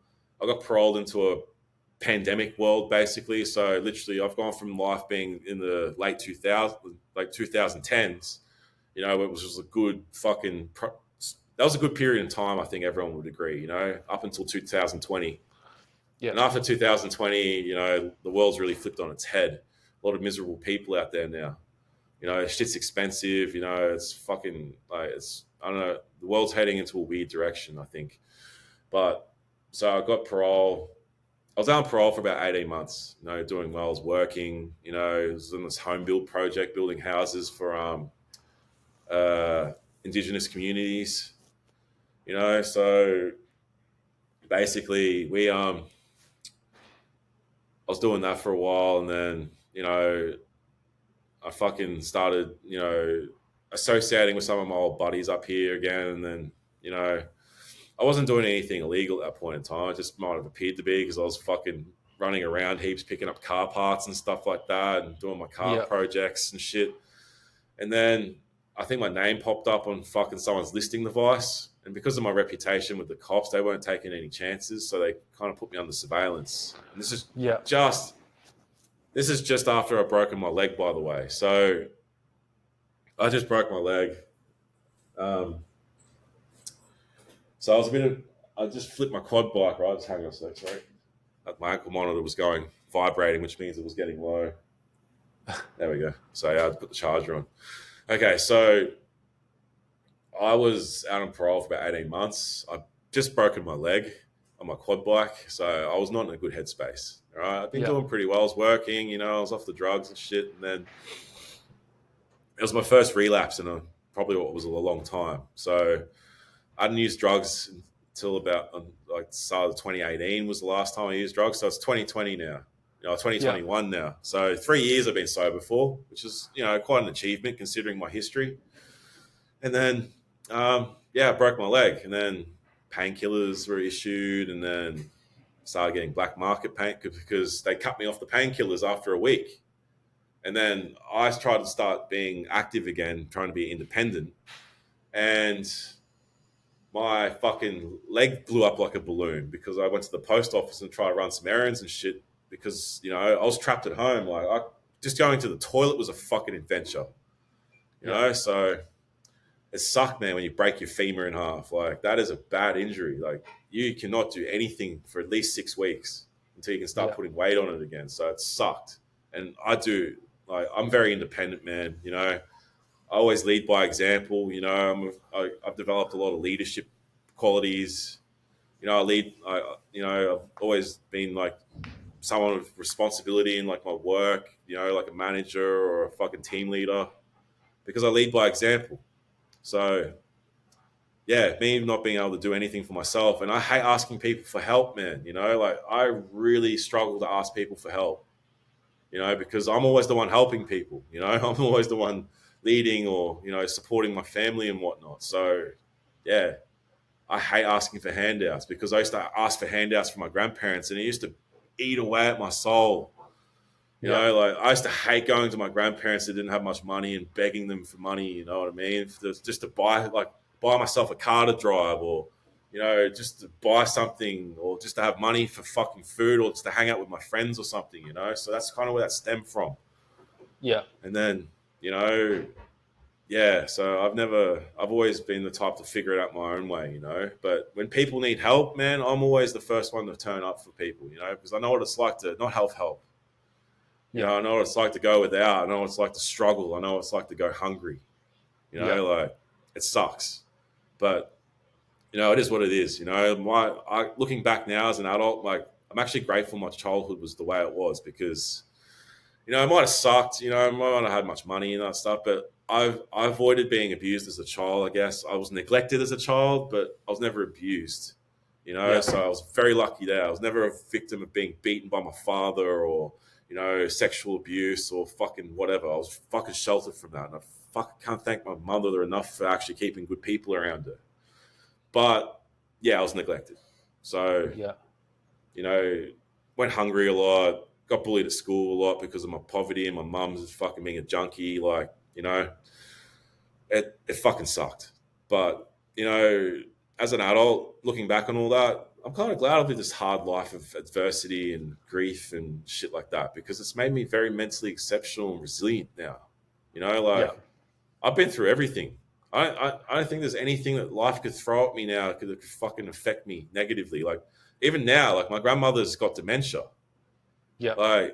The glue of my life and my family has been my grandmother. And now her dementia's gotten so bad she can't even remember who my uncle is. And he sees her every day. He walks into the nursing home. Who are you? I haven't gone through that yet mentally, but I'm expecting it but the thing is, before my grandmother was admitted to care, I used to ring her twice a week and she'd never forget who I was. Yeah. But I did see the early stages of her dementia because I always had my grandmother on the phone when I was in prison. Right. Yeah. So I used to ring my grandmother at least once a week and I'd ring all my friends and brothers back home once a week. Yeah. So, I've got the same group of friends I grew up with, because we all stick by each other. We're loyal. We all have the same values with loyalty and respect and brotherhood and all that. So I've never really burned my bridges with my brothers that I grew up with. It's only strangers that come into my life that we figure out that they're fucking snakes or whatever. You know what I mean? Yeah. And business is war. You know what I mean? Like I found like I'll get into the story about like my let's go back to the I was out on parole, broke my leg, and that's when the relapse come in.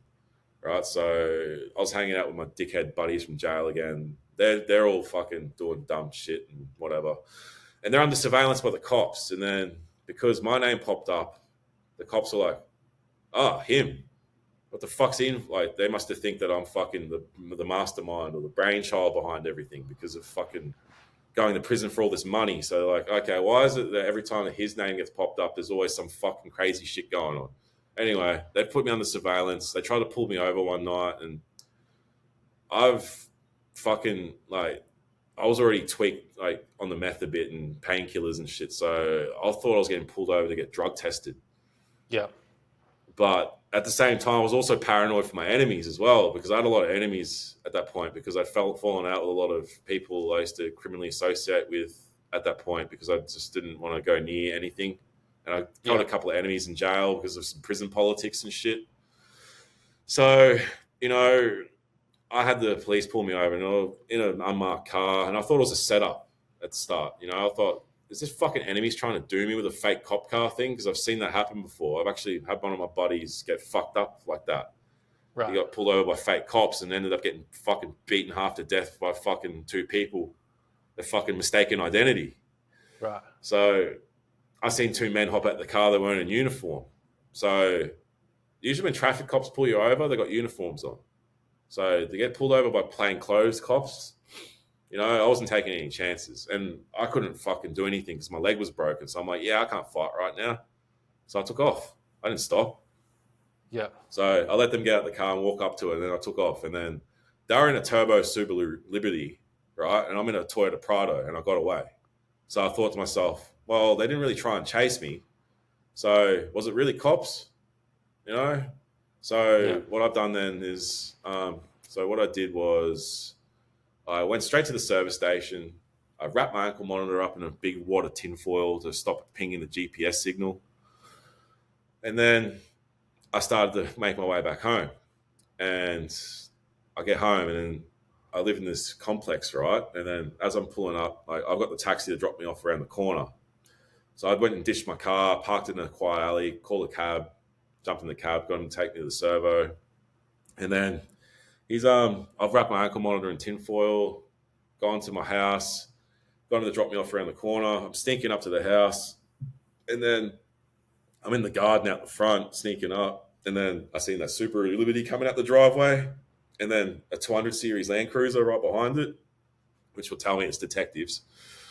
So I've hidden in the bushes. They've literally driven past me like meters away from me, man, not knowing I'm in the bushes. And then they've gone. I've snuck in as they're leaving from raiding my unit. I'm sneaking in and going into my unit. Like that's how crazy this is. And then I've seen my light on, cracked the door open. My fucking apartment's flipped on its head. Like they've went in there and searched it.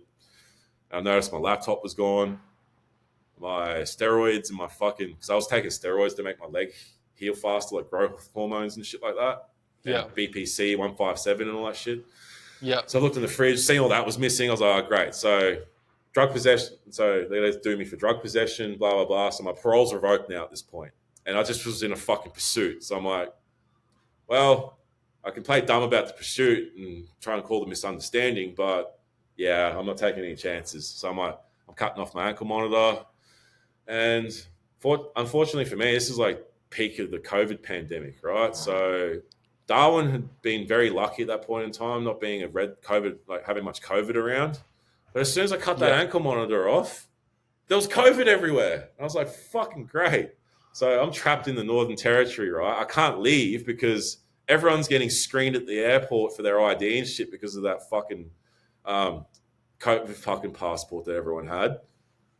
So I'm fucked. I'm trapped. I can't, like, my first plan was to fucking jump the border, so it just makes it a fucking jurisdictional nightmare for them to get me. Right? Because if I got over that border, the NT police were fucked. They couldn't get me. All they could rely on was me getting arrested in Queensland for something, and then going to prison in Queensland for something, and then they'll extradite me back to the NT after that when they find out if I've got outstanding warrants and shit. That's the only time they'll figure that out. So, so the race was on for me to get over the border, but unfortunately for me, I was trapped here with the fucking COVID going on. So, and for me, like the best opportunity for me to escape was the night that I went on the run, because that was before they could probably get the fucking bench warrant and all that fucking done. So at that point in time, yeah, I would have been like at large, but they wouldn't have had all the formalities in place for them to arrest me properly. So I should have just jumped on a plane and left right then, because at that moment the COVID pandemic wasn't bad, but literally 2 days later, boom, fucking COVID everywhere. Locked Darwin down. Fucking can't go anywhere. So I got one of my buddies to book a hotel room in his name, right? Because that's the first thing the cops do, was start just looking around for any places that I've made bookings, right? So I already knew how they think there. So I did everything. Everything was done via proxy. So I got everything that put everything in other people's names and shit. And then the car I was involved with the pursuit, I sold that to a buddy the next day, which pissed them off even more, because they wanted to seize the car for being in a pursuit. And the thing that pissed them off is that I just sold a $30,000 car and I've got getaway money now. So they went and harassed my mate that bought the car. And they're like, oh, fucking, he's on the run, blah, blah. He's like, I didn't know that. I thought I was getting a cheap deal. What I seen was I bought a car with a clean title that I didn't know I was in a pursuit the night before. All right? What law have I broken? Oh, fuck. Oh, they rang him up, threatening to fucking arrest him and fucking bring him into the station for an interrogation and all that crap. I'm like, no. That's not going to happen. All right? You tell them, you get your phone out and you record and you tell them, what fucking law have I broken? All right, because I did not know he was on the run. So there goes aiding and abetting, because I didn't know. All right, plausible deniability works very well in the Northern Territory, because if you admit that you're aware of a crime happening up here and you don't report it, you're guilty too. And Zach Greaves is the perfect example of that. Zach Greaves got life in prison for a murder he didn't do because he knew about it. So that's how fucked up the NT justice system is in terms of mandatory sentencing. So you got that fucking Good Samaritan law. So that's why everyone's a fucking snitch up here, because of that. So it's a dumb system. But anyway, right? So I've been on the run now. So my first thought when I was on the run, I was like, all right, we've got 72 hours where the cops are going to go full fucking send with resources trying to find me. Right, so I got to stay the fuck out of sight for at least 3 days. So I got to a hotel. I got one with room service, so I didn't even have to fucking leave the room for 3 days. Right, and I just barricaded myself down. So I'm all right, cool. I chilled there for like a week at least, and then I started moving around, and I went to another spot. But then after being on the run for about a month, I was like, okay, the heat's died down. They've probably forgotten about it. Now I can start making appearances in public. So I started drinking at this pub with my buddy, right? Making up plans and shit like that to fucking, trying to help find people to help me, like smuggle me out of the Northern Territory. I was asking buddies that had truck driver mates and all that shit to put me in a semi, to fucking smuggle me out that way. Like, I was getting really creative with how we could think of smuggling me out. I was desperate, So basically I had a bit of money to pay for me to get smuggled out of the NT and all that shit. And I had a lot of people putting the feelers out, but because it was the pandemic, man, it was really hard to get anything done at that point in time. So I stayed on the run for about, I was probably on the run for about a month at this point in time, but then the cops started to appeal to the public to look for me. They started putting my name up on Facebook and shit. And I've actually got a picture of that I can send you for referencing. Yeah. So I got a picture of the Facebook fucking post on the NT police page, like my mugshot and shit, and fucking big write-up about me. So they started appealing for public help at that point. So, which means they haven't got any leads. When the cops start appealing to the public, it means they're desperate for leads. So, so at that point I knew I had them beat, and they've been ringing up all my buddies and visiting everyone that I knew and all that. And they're just like, we don't know where he is. And then they jump on the phone, fucking, encrypted messaging apps. They're like, bro, the cops are just here, blah, blah, blah. I was like, oh yeah, cool. I'm like, how'd they go when he said I don't know, like, oh yeah, they look pretty defeated. I'm like, yeah, good, fuck them. You know, because the cops up here have always got a chip on their shoulder because they're used to getting their way. They think they're fucking pretty intelligent. But when you start outsmarting them, they don't like it. This is where my relationship with the police up here started to get bad because of how I finessed them on the run for 2 months. And by the way, this is the drug squad coppers up here too, which is like they're a step down below the homicide squad guys. Yeah. Like, they're not dumb, right? But I managed to outsmart them for 2 months at this point in time. Not only that, I was actually managing to sell my assets under their noses, which pissed them off as well. So I sold my Prado, got money for that. Then I sold my BMW to a mate of mine and got money for that. And then they went and harassed that guy 2 days later, arrested him and threatened him with all this shit. And he did the same thing. It's just like, what fucking crime have I committed? Oh, we've got video footage of you meeting up with him at fucking Hidden Valley Tavern, blah, blah, blah. And he's like, and? He's like, how am I supposed to know he's on the run? Well, this is the first time I'm hearing about it. He's not going to tell me that, is he? Yeah. All we're meeting up for is to discuss me buying that car off him.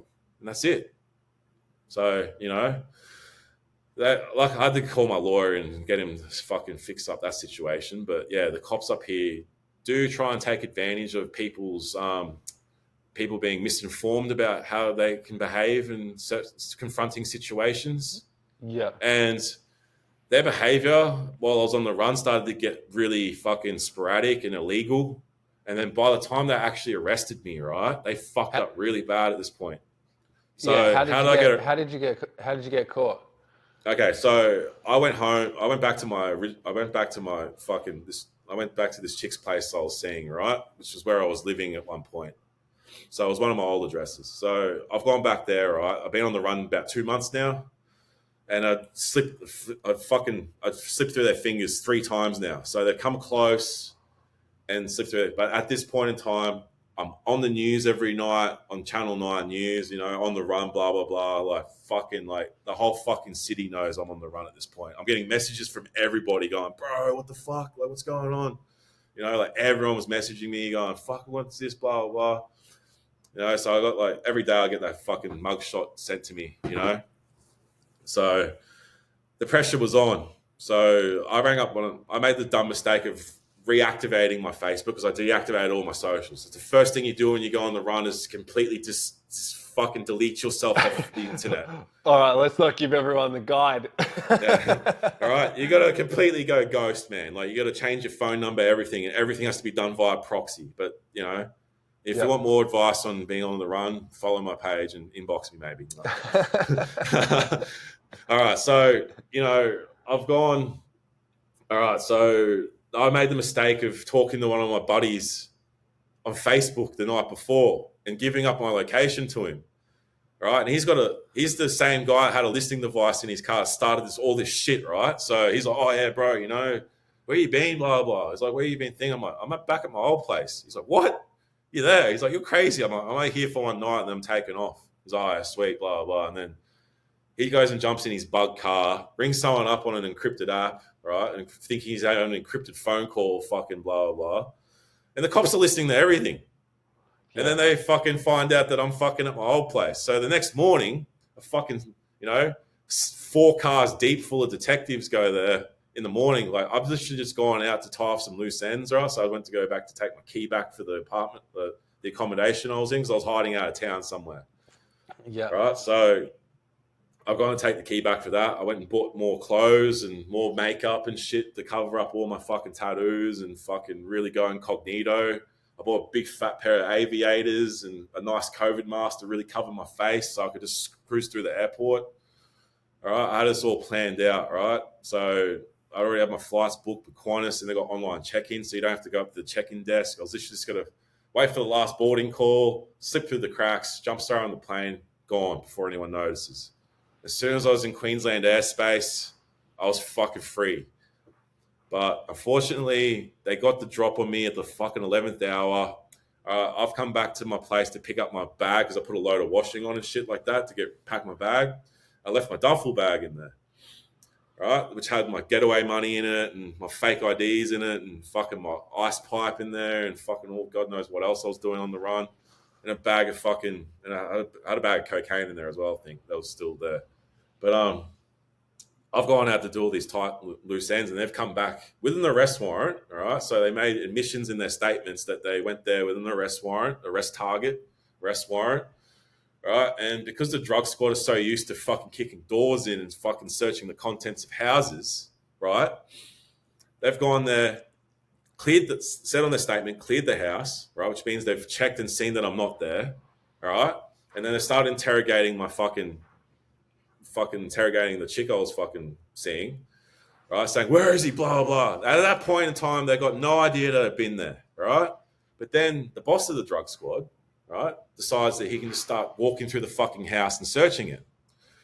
And then he discovers my bag on the ground, right? Doesn't say fucking Paul Kalaka's fucking bag on it. No, you have to open it and look inside it to see what's in it, right? And at the same time, while this is happening, one of his accomplices has a fucking body camera on, watching the whole thing, which saved my ass, by the way. And then he's found my shit, right? So he's gone searching the house without a warrant, right? Searching the contents of it without a warrant, all on camera, right? Lied about it in his fucking statement.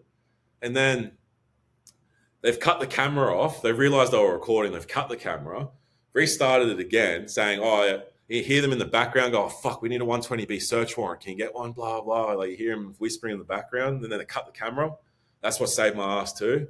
And then they've come, oh, yeah, this is a 120B search warrant, blah, blah, blah. You know, we're just going to search the house for contraband. Oh, look what we found. Like pretending they found it for the first time again. And then fucking, bro, they just made a shit show of it, man. And luckily for me, when they arrested me and got me back through there, we noticed all these flaws in the evidence. We've noticed all the fucking misconduct. So when we got to the committal hearing stage, because they wanted me to fucking plead guilty to all 16 charges and fucking, you know, straight away, I was like, all right, this is my count. This is what I'll plead guilty to. So I said to him, I'll plead guilty to the pursuits and the possessing the forged documents and fucking whatever. Because I had fake IDs at that point in time because my plan was to use someone else. I had driver's license, someone else's details, my picture, someone else's Medicare card. Yeah. Right. So I had all that shit. Right. And I went to Centrelink, by the way, and got a COVID certificate with that person. So I could cross the border, no worries, no scrutiny. Just, yep, COVID, yep, done. Right. So I've done all that. Anyway, they've searched the house unlawfully. I saved my ass there because then once I got the cops into the committal hearing stage, we applied to put them all on the stand to question them why their statements and their body-worn footage doesn't make any fucking sense and why there's a lot of fucking their timelines all on the piss and, you know, they've tried to say things in their statements to cover up their misconduct on the video. Like, anyway, it's just a shit show. So basically, I submitted that to them, right? Then they've gone and rung up my witnesses that put in stat decks to say where I got the money from, which was the sale of the cars and all that shit, right? Yeah. Which is all true. And then they've rang them up and threatened them going, you know, it's an offense to put in a fucking false statutory declaration, blah, blah, blah, trying to scare them out into withdrawing it, right? Which didn't work, by the way, because my mate was just like, that's what happened, though. That's the thing. Oh, fucking, oh. And they started getting all depressed and shit on the phone. They're like, And then you could tell that they were really bothered by the fact that they were going to lose the court battle.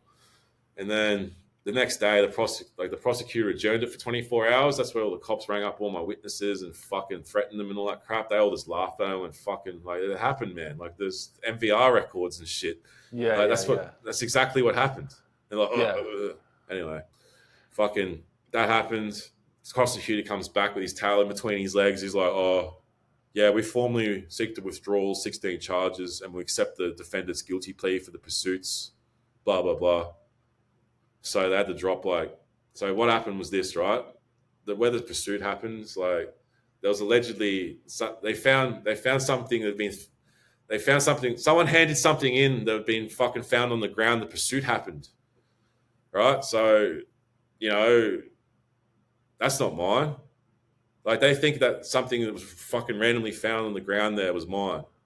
I was like, what? I was being pursued. Like clearly the cops would have seen me throw something from the fucking car that were right behind me the whole time. Yeah. Like not once did they mention, oh, he's throwing something from the window. So someone's fucking like some other shit was found on the ground there, right? And they fucking tried to pin that on me, right? And then all these other fucking offenses. They tried to pin me for my medical cannabis. Like they charged me with possessing fucking cannabis, even though it was all on my medical cannabis scripts and all that shit. Yeah. Right? They just whacked all these charges on me for fucking no good So, reason. so they really tried to throw the book at you. They weren't happy with you. Yeah, and then I wasted 2 months of their resources and all their money. So obviously, like, imagine like 10 detectives looking for you for 2 months. How much money that would have cost the government? Yeah. You know, so yeah. Yeah. So in hindsight, they got fucking everything they charged me with was withdrawn.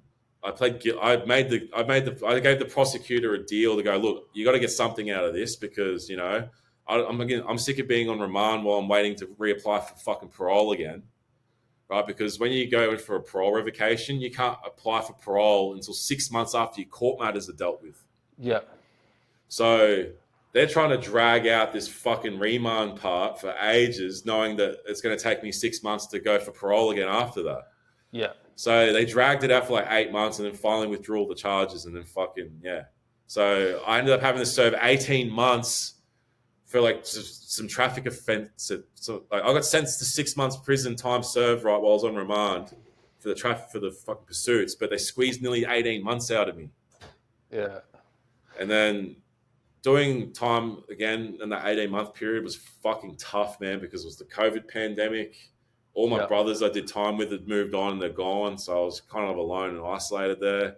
At that point, I had a few enemies, you know, like, yeah, jail was rough the second time round. And then, yeah, I got to the pre-release village again, finally. And then some of the guys got some meth in and I smoked meth while I was in prison. And then we all got found out because there was a house next door was smoking lots of weed. And then the security come down, piss tested the whole sector, just trying to get them. Yeah. And then we ended up getting the collateral damage because we were fucking smoking gear and fucking keeping that on the down low. And then, yeah, we got reeled into that. So I think 27 of us got sent back to high security that day. And that was right before Christmas in 2022. So, and I was going up for parole in a month later. So you can imagine how that went down. My parole was deferred for 2 months, luckily. Yeah. So I'm fresh IDU for smoking meth in prison, which is really bad, by the way. And I was so lucky to get parole because of the prison overflowing in Darwin at that point in time. You know, remember how the news like about a year ago, how like I NT do remember. was, yeah. So can I ask you this? So, man, first of all, huge story, crazy experiences that you've had, like unbelievable, and it's amazing that you kind of are where you are. I've got like 10 minutes left. I want to hear about like what you're doing now and like sort of how you kind of came out of it like sober and what you've learned out of it. Not what you've learned, that sounds like condescending, but do you know what I mean? Yeah. Like what you've taken out of all these experiences. Yeah. Yeah. So, okay. So I got I was getting into that point with the parole thing anyway. So this is getting up to my new episode of parole. So I got my parole deferred for 3 months, right? And I'm trapped in the high security section of prison, surrounded by my enemies and shit. And it was fucking tense, man. Like, it was such a hectic time, man. Like, anyway, like they knew, like, luckily for me, the parole board were letting anyone out that wasn't a violent offender. Yeah. So I was very lucky to get out of prison because when you're on an IDU and you're trying to go for parole, that's a death sentence in jail. You're fucked until you finish that IDU. Yeah. So I was very lucky that I put in, I was like, look, I'll go to a rehab, all right? I'll get parole to a rehab. How's that sound? So what they come up with was like, all right, you can get parole to a rehab, but you're going to Alice Springs. And I was just like, yay, you got to send me to a town that's riddled with fucking crime to do my rehab. I'm like, wow, you're setting me up to fail, aren't you? Cool. Yeah. Let's do it. So I go to Alice Springs where I don't know anybody. I got no support, no nothing. And I go to a rehab that's basically like a concentration camp. So they sent me there because DASA has there's DASA rehab, which is, right. You know, so I was sent there, right? Look, I'm not saying that their system's bad, but it's designed for alcoholic Indigenous people, I think. Yeah. So I go down there, right? So I'm surrounded pretty much, like, I'm the only white, me and this other kid named Rory were the only white people there. The rest of them were all indigenous. So um, I've gone down there. I've made some friends down there, you know. So luckily for me, there's like another buddy from prison down there, you know, doing his time, you know. But he'd been through the rehab and he was living in like the fucking transitional accommodation. Yeah. So having him around, you know, was really not like good, and fucking gave someone to talk to and shit like that, you know. And the other couple of boys that I made friends with at that point in time, Yeah. you know. So done the rehab, but problem for me is like that rehab was fucking hard, man, because no access to phone, no this, no that, right? So basically, I started flouting the rules a bit. I got my own phone in, so I could talk to my family and shit, and my grandmother and all that, because I needed to, because there's nothing worse than getting out of prison and then not being able to contact anybody. Yeah. So I've gone from one place where I could call someone any time of the day or whenever I wanted for 15 minutes to only being able to call people at 7 p.m. at night for one 15-minute phone call. Yeah. So got out, so I made it towards the end of DASA, and I started getting really fucking agitated with the place because it was just a dumb, fucking boring rehab that didn't really do anything for me, to be honest. Yeah. So, yeah, I ended up getting exited for slamming a door after a meeting because, you know, right after they encouraged me to express my emotions. Oh, we encourage you to express your emotions. We can see you're angry. I'm, all right, cool. So I just got up and just fucking boom, slammed the door. And then, you know, one of the caseworkers there had a bit of a domestic violence trigger about that. So she's like, I don't feel safe here, and just full in Karen mode on me. Anyway, like, it was a bit of a coup to get rid of me, I think, because I was just telling them how shit they were at doing their jobs and all that, because it was true. There was so much politics and shit involved with the place anyway. And like the case managers were just a bunch of fucking, like, all they were was Nazis trying to catch you out doing the wrong thing. They weren't supportive. Well, they felt like prison guards. So anyway, I got exited from DASA. I got a 2-week sanction in Alice Springs jail for getting exited from rehab. So I went and served 2 weeks in Alice Springs jail, which is that is the craziest jail on earth, I think. Like, the way it's set up is there's no single cells. You got to live in a 12-man dormitory. That's your cell. Right. And you get no privacy at all. Like, it's fucked up. Like, it's rough. And then it was the middle of winter. It's freezing fucking cold down there that time of the year. Like, it is so uncomfortably cold. I'm wearing 2 jumpers, 2 track pants, and you're still shivering. Like, and then you're sleeping on a mattress that thin on a bunk bed. Like, and you got all 12 of you got to share one TV. Like, and fucking 3 showers and toilets, which you can see from the beds. Like, there's no privacy. Like, it's fucked. The only thing you got is like a screen that goes up to about this high to stop you from fucking being like totally naked and exposed to everyone else. So yeah, it's fucking hectic in that jail. Anyway, I did my 2 weeks, got out, come back to Darwin, and then this is where the redemption story starts. So I finally went and started my own automotive company, right, and used whatever money I had lying around to start that up.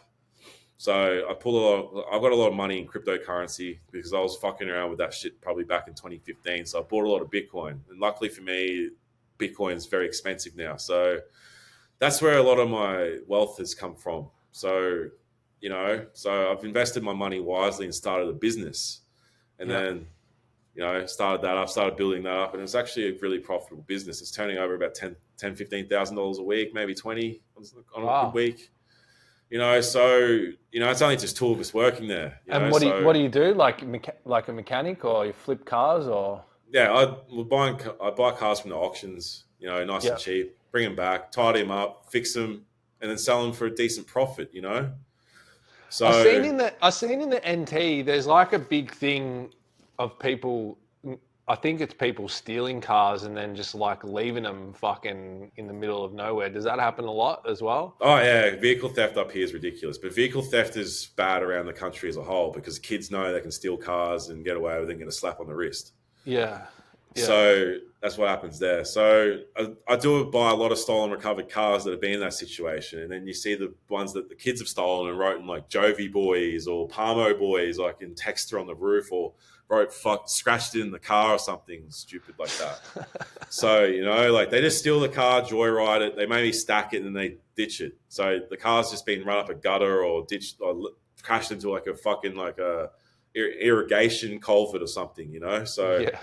A lot in the NT. There's on the highways and stuff. There's a lot of big fucking irrigation areas where it catches a lot of water because it rains like fucking crazy up here for 6 months of the year, and then it's bone dry for 6 months of the year. Yeah. So so flip cars, buy them from the auctions, even like Facebook Marketplace. If I see someone a good bargain, I'll go buy that, flip that. Like that's pretty much been the backbone of me making money for my whole life. And then I finally made it into a business. It's doing well. All right. And I still get harassed the fuck by the cops. Like I get harassed the fuck by the corrections department. The corrections department won't let me travel because of me going on the run and all that shit, and my lack of non-compliance, even though I've been absolutely excellent on this stretch of parole this time. How long till you can travel? My parole is finished in 5 months, and that's 7 years done. Right. Nice. So I'm looking forward to that. But at the same time, my grandmother's dementia has gotten really bad, and I've been completely robbed of the opportunity to go and look after her, because I've been saying to the corrections department for like ever since I started jail, I need to go back home to Queensland to be with my supports and all that shit. And they completely keep denying me access to that because of my notoriety and police intelligence and my relationship with the police and blah, blah, blah. So it's just harassment because I've finessed the government and gotten away with it, basically. So, yeah. And the NT Parole Board is heavily influenced by police because the superintendent of the police force is a member of the parole board. Not only that, the corrections minister, Matthew Varley, is a former AFP deputy commissioner. So he's also pro-police and got connections in the police into law enforcement. And then you got the chairman of the parole board, which is an ex-Crown prosecutor, which is pro-Crown. Yeah. So yeah, I've definitely got a very biased parole board, up against me. And they use the corrections department, the police and all that collude. The police and the corrections department up here collude with one another. Yeah. And they use it to harass and gather intel and shit like that through the corrections department. So every time I go into like signing for my parole, not now because I got a good parole officer because I made a lot of complaints, but in the early days, right, my parole officer, like the team leader and the parole officer back then was like fucking cops. Like they'd be asking me stupid questions that are relevant. Like, then they'd be asking my mates, my associates who go and sign in about me. Oh, do you know if Kalaka's like doing anything criminal at the moment? Or have you seen him doing anything illegal? And my mate would just shut it down and go, this parole meeting is about me, not about him. All right? What are you, the fucking police? That sounds like a question the police would ask. Yeah. They're like, oh. And they're like, no, I'm not answering that question because it's irrelevant. Let's talk about me, eh? Yeah. And they're like they get away with too much up here, to be honest. And then when you call them out on their bullshit, they oppress you more, which is what's happening with me because I keep accusing them of harassment and overreach. Yeah. Which is unjustified now. Like it's been going on for a year. Like it's just full on. Like I put in 3 compassionate grounds travel requests, right? And they keep vetoing them. They keep either giving Queensland bad briefings, which will make them decline it, or they just decline it on their end. And then I put in freedom of information and shit like that to try and get them on it. And the NT keep vetoing the release of the FOI information because they got something to hide because they know if I find anything malicious, it's going to end up being a fucking lawsuit for them because I've been completely robbed of being with my support networks the whole time I've done parole. Yeah. I'm alone. I'm isolated. I've got no support around me. They're basically trying to set me up to fail, especially with my history of self-sabotage. Yeah. But I'm not letting it get to me. I laugh at them when they do it. I go, look, all you're doing is giving me more ammo to sue the shit out of you in court. So keep carrying on the way you are because I'm going to get you into a courtroom and I'm going to hold you accountable. because yeah, I might have done some fucked up shit in the past, but you're a fucking organization that's meant to help and support people through their reintegration into and rehabilitation into society, right? You're doing the total opposite to me. You're oppressing me. You're denying me of fucking access to familial supports, denying me access to go see my grandmother before a dementia set in fully, right? You're just setting me up to fail because you know what's going to happen. Like you're hoping that I fucking go fuck this and then implode and then use drugs again. Then you go, yes, we can lock you up again and revoke your parole and keep you trapped in our system forever because you get no street time up here if you get your parole revoked. You get your parole revoked, you go back to the beginning and do your parole all over again from the start. So it's a nightmare. But you know, all they're doing is creating a beast. They're creating a very unstoppable mindset for me now because, you know, this has been the tip of the iceberg with all the adversity I've been through in my life. This has probably been the most challenging part for me, considering I've dealt with fucked up shit. This has been the most fucked up, being at war with the government over my, you know, just being robbed of being able to go back to my supports and, you know, my familiar support settings and still being harassed for my past. But I'm trying to actually do the right thing, you know? So like, you know, now I've started up my YouTube content creation project, which is called Outback Outlaw Garage. Awesome. So soon you're going to start seeing a lot of videos of me doing like buying cars and doing them up and all the adventures I go on, you know, going to like, you know, car meets and all that sort of stuff. So, you know, that's going to be part of the redemption arc for me now, you know? So I've got a lot of good things going on, man. So, but yeah, the robbing of being able to travel freely, like they won't let me go on the shitbox rally, you know, which is only a 6-day event for charity, by the way. Oh, you know, they're dragging their heels, are getting back to me about going on the shitbox rally in 2 weeks. So, you know, like anything to do with me not being able to accomplish my goals is because of them. Yeah. So I'm just trapped here. I can't go home. I can't go use my workshop back home. So I've got a workshop in Queensland as well. Yeah. You know, so yeah, I've just got to be patient and just ride up the next 5 months. But, you know, I'll be fine. Yeah, man. You know, I've seen the cops fucking pop. I've seen the boss of the drug squad fucking come up and harass me twice now since I've been out. So, you know, he's doing the old fucking, I've got my eye on you sort of shit. But I'm like, for what? You're just wasting your time. Well, that's right, mate. Like, the more you do this positive stuff, the more the universal boomerang, the positive stuff back at you. And after hearing your story today, I think everybody listening will be rooting for you to get the 5 months done and be able to get back and get to your grandma, you know? Yeah, I can't wait to go home. But, you know, going to go see my grandmother is going to be tough because I haven't really factored in the fact that I'm going to rock up there and see her and she's going to go, who are you? Yeah. You know, that's going to fucking tear me apart, I think. But I think I've already started grieving for that anyway, because when I found out my grandmother got admitted into dementia, like I had a little moment of grief there, you know, like one night, I think I watched the end of Peaky Blinders. Good show. Yeah. And then that kind of triggered me into like a little bit of a fucking sobbing fucking episode, I think. Yeah. Because I kind of relate to like what Thomas Shelby went through at that point. You know, you get so sick of being ambitious and all that stuff. You just want to be free of it all, you know, and just want to be left alone. I get that, you know. Yeah. So, but at the same time, you know, I'm only just starting to enter my stride now, you know, like I'm 35. Most men get their shit together at their point in their life now. If you haven't figured yourself out by now, then, you know, you're in trouble, I think, as a 35-year-old man. So I haven't used drugs since the end of 2022. Yeah. So I'm going on 18 months now, and I've been subjected to a lot of fucking adversity in the last 18 months with, you know, my travel restrictions and just the fucking harassment from the corrections department.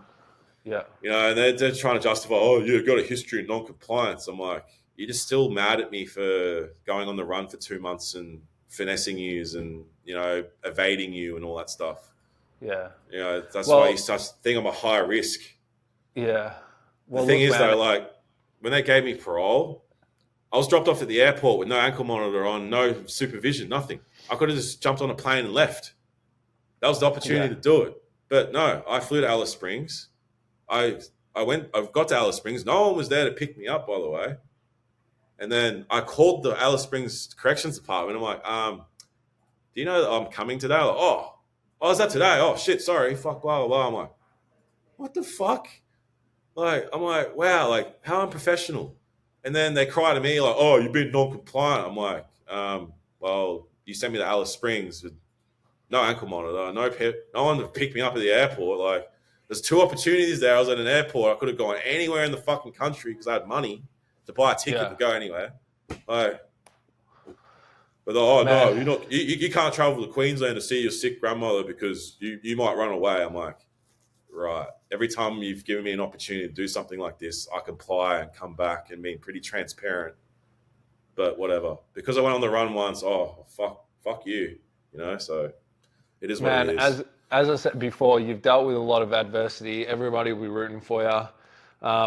It's probably a good place to leave it that you're 18 months sober, and we're going to have you back on in 5 months' time to hear the joy when you get to take off. But hey, that was already 2 hours. That went quick, huh? Yeah, like these things go very quick, man. Like the first edit we did went quick, but unfortunately we couldn't get the fucking upload finished. But I'll try and keep this open just in case you still got to upload because it says 38% uploaded. So Okay, yeah, cool. Where can people, just quickly before we finish, where can people find you if they want to? well, if they want to start, picking up what you, if they want to follow my, down. if they want to follow my Instagram page is just called Tank Bro. So it's And just I'll Tank link Bro that underscore. in the bio.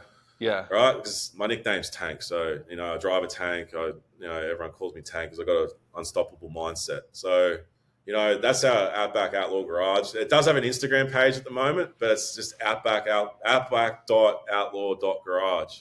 So Send that to me. I'll link that in the description as well.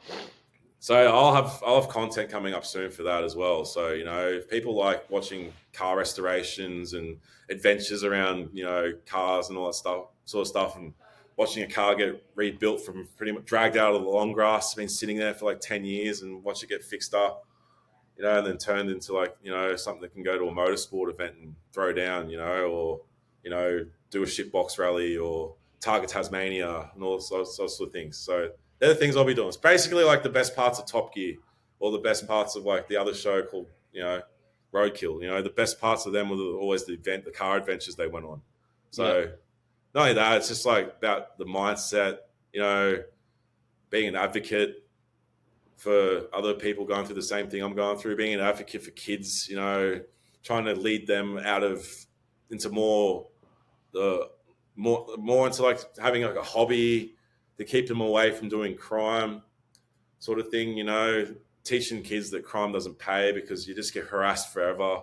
I don't wish this harassment on anyone, man. Like, the only thing you want from the government is for them to fucking stay out of your business, right? If anyone thinks the government are going to make their hopes and dreams come true, then you are crazy. Like, that just does not work like that. Yeah. Right. So the only thing you want from the government is from the stay the fuck out of your business. And right now they're all up in my business, man. It's such a fucking harassment and annoyance, but it is what it is, man. This is the price you pay for like they say crime pays. I'm like, yeah, it does. It takes everything from you, right? And it's just fucked. So, having a target on your back forever is annoying. Like, I can't go anywhere without being searched, harassed, fucking think that I'm fucking up to no good. Like, it's not good. Like I get a lot of ex-crims leave the country because they're just sick of the harassment because it goes on forever. There's nothing you can do about it. Hey, that's a good place to leave it, man. Crime pays. I gotta bounce. Thanks everybody, and thanks Paul. It's actually like an amazing story, man. And thanks for sharing it with us for the first time. I actually really appreciate it. I really do. Thanks for letting me have this opportunity, Jack. I appreciate it, and I look forward to working with you again. Awesome. And anyone listens to my story, man, just if you're going through some shit, man, just send me a message. I'm here to support anyone that's going through anything hard, So, I want to just help as many people as I can now and just be an advocate for people. Awesome. So, that's pretty much it, man. Just all about good vibes, positivity, and just showing people the way that, you can do better in life and you don't have to do dishonest things, Awesome. So that's it. Awesome. All right. Peace out, everybody. Thank you.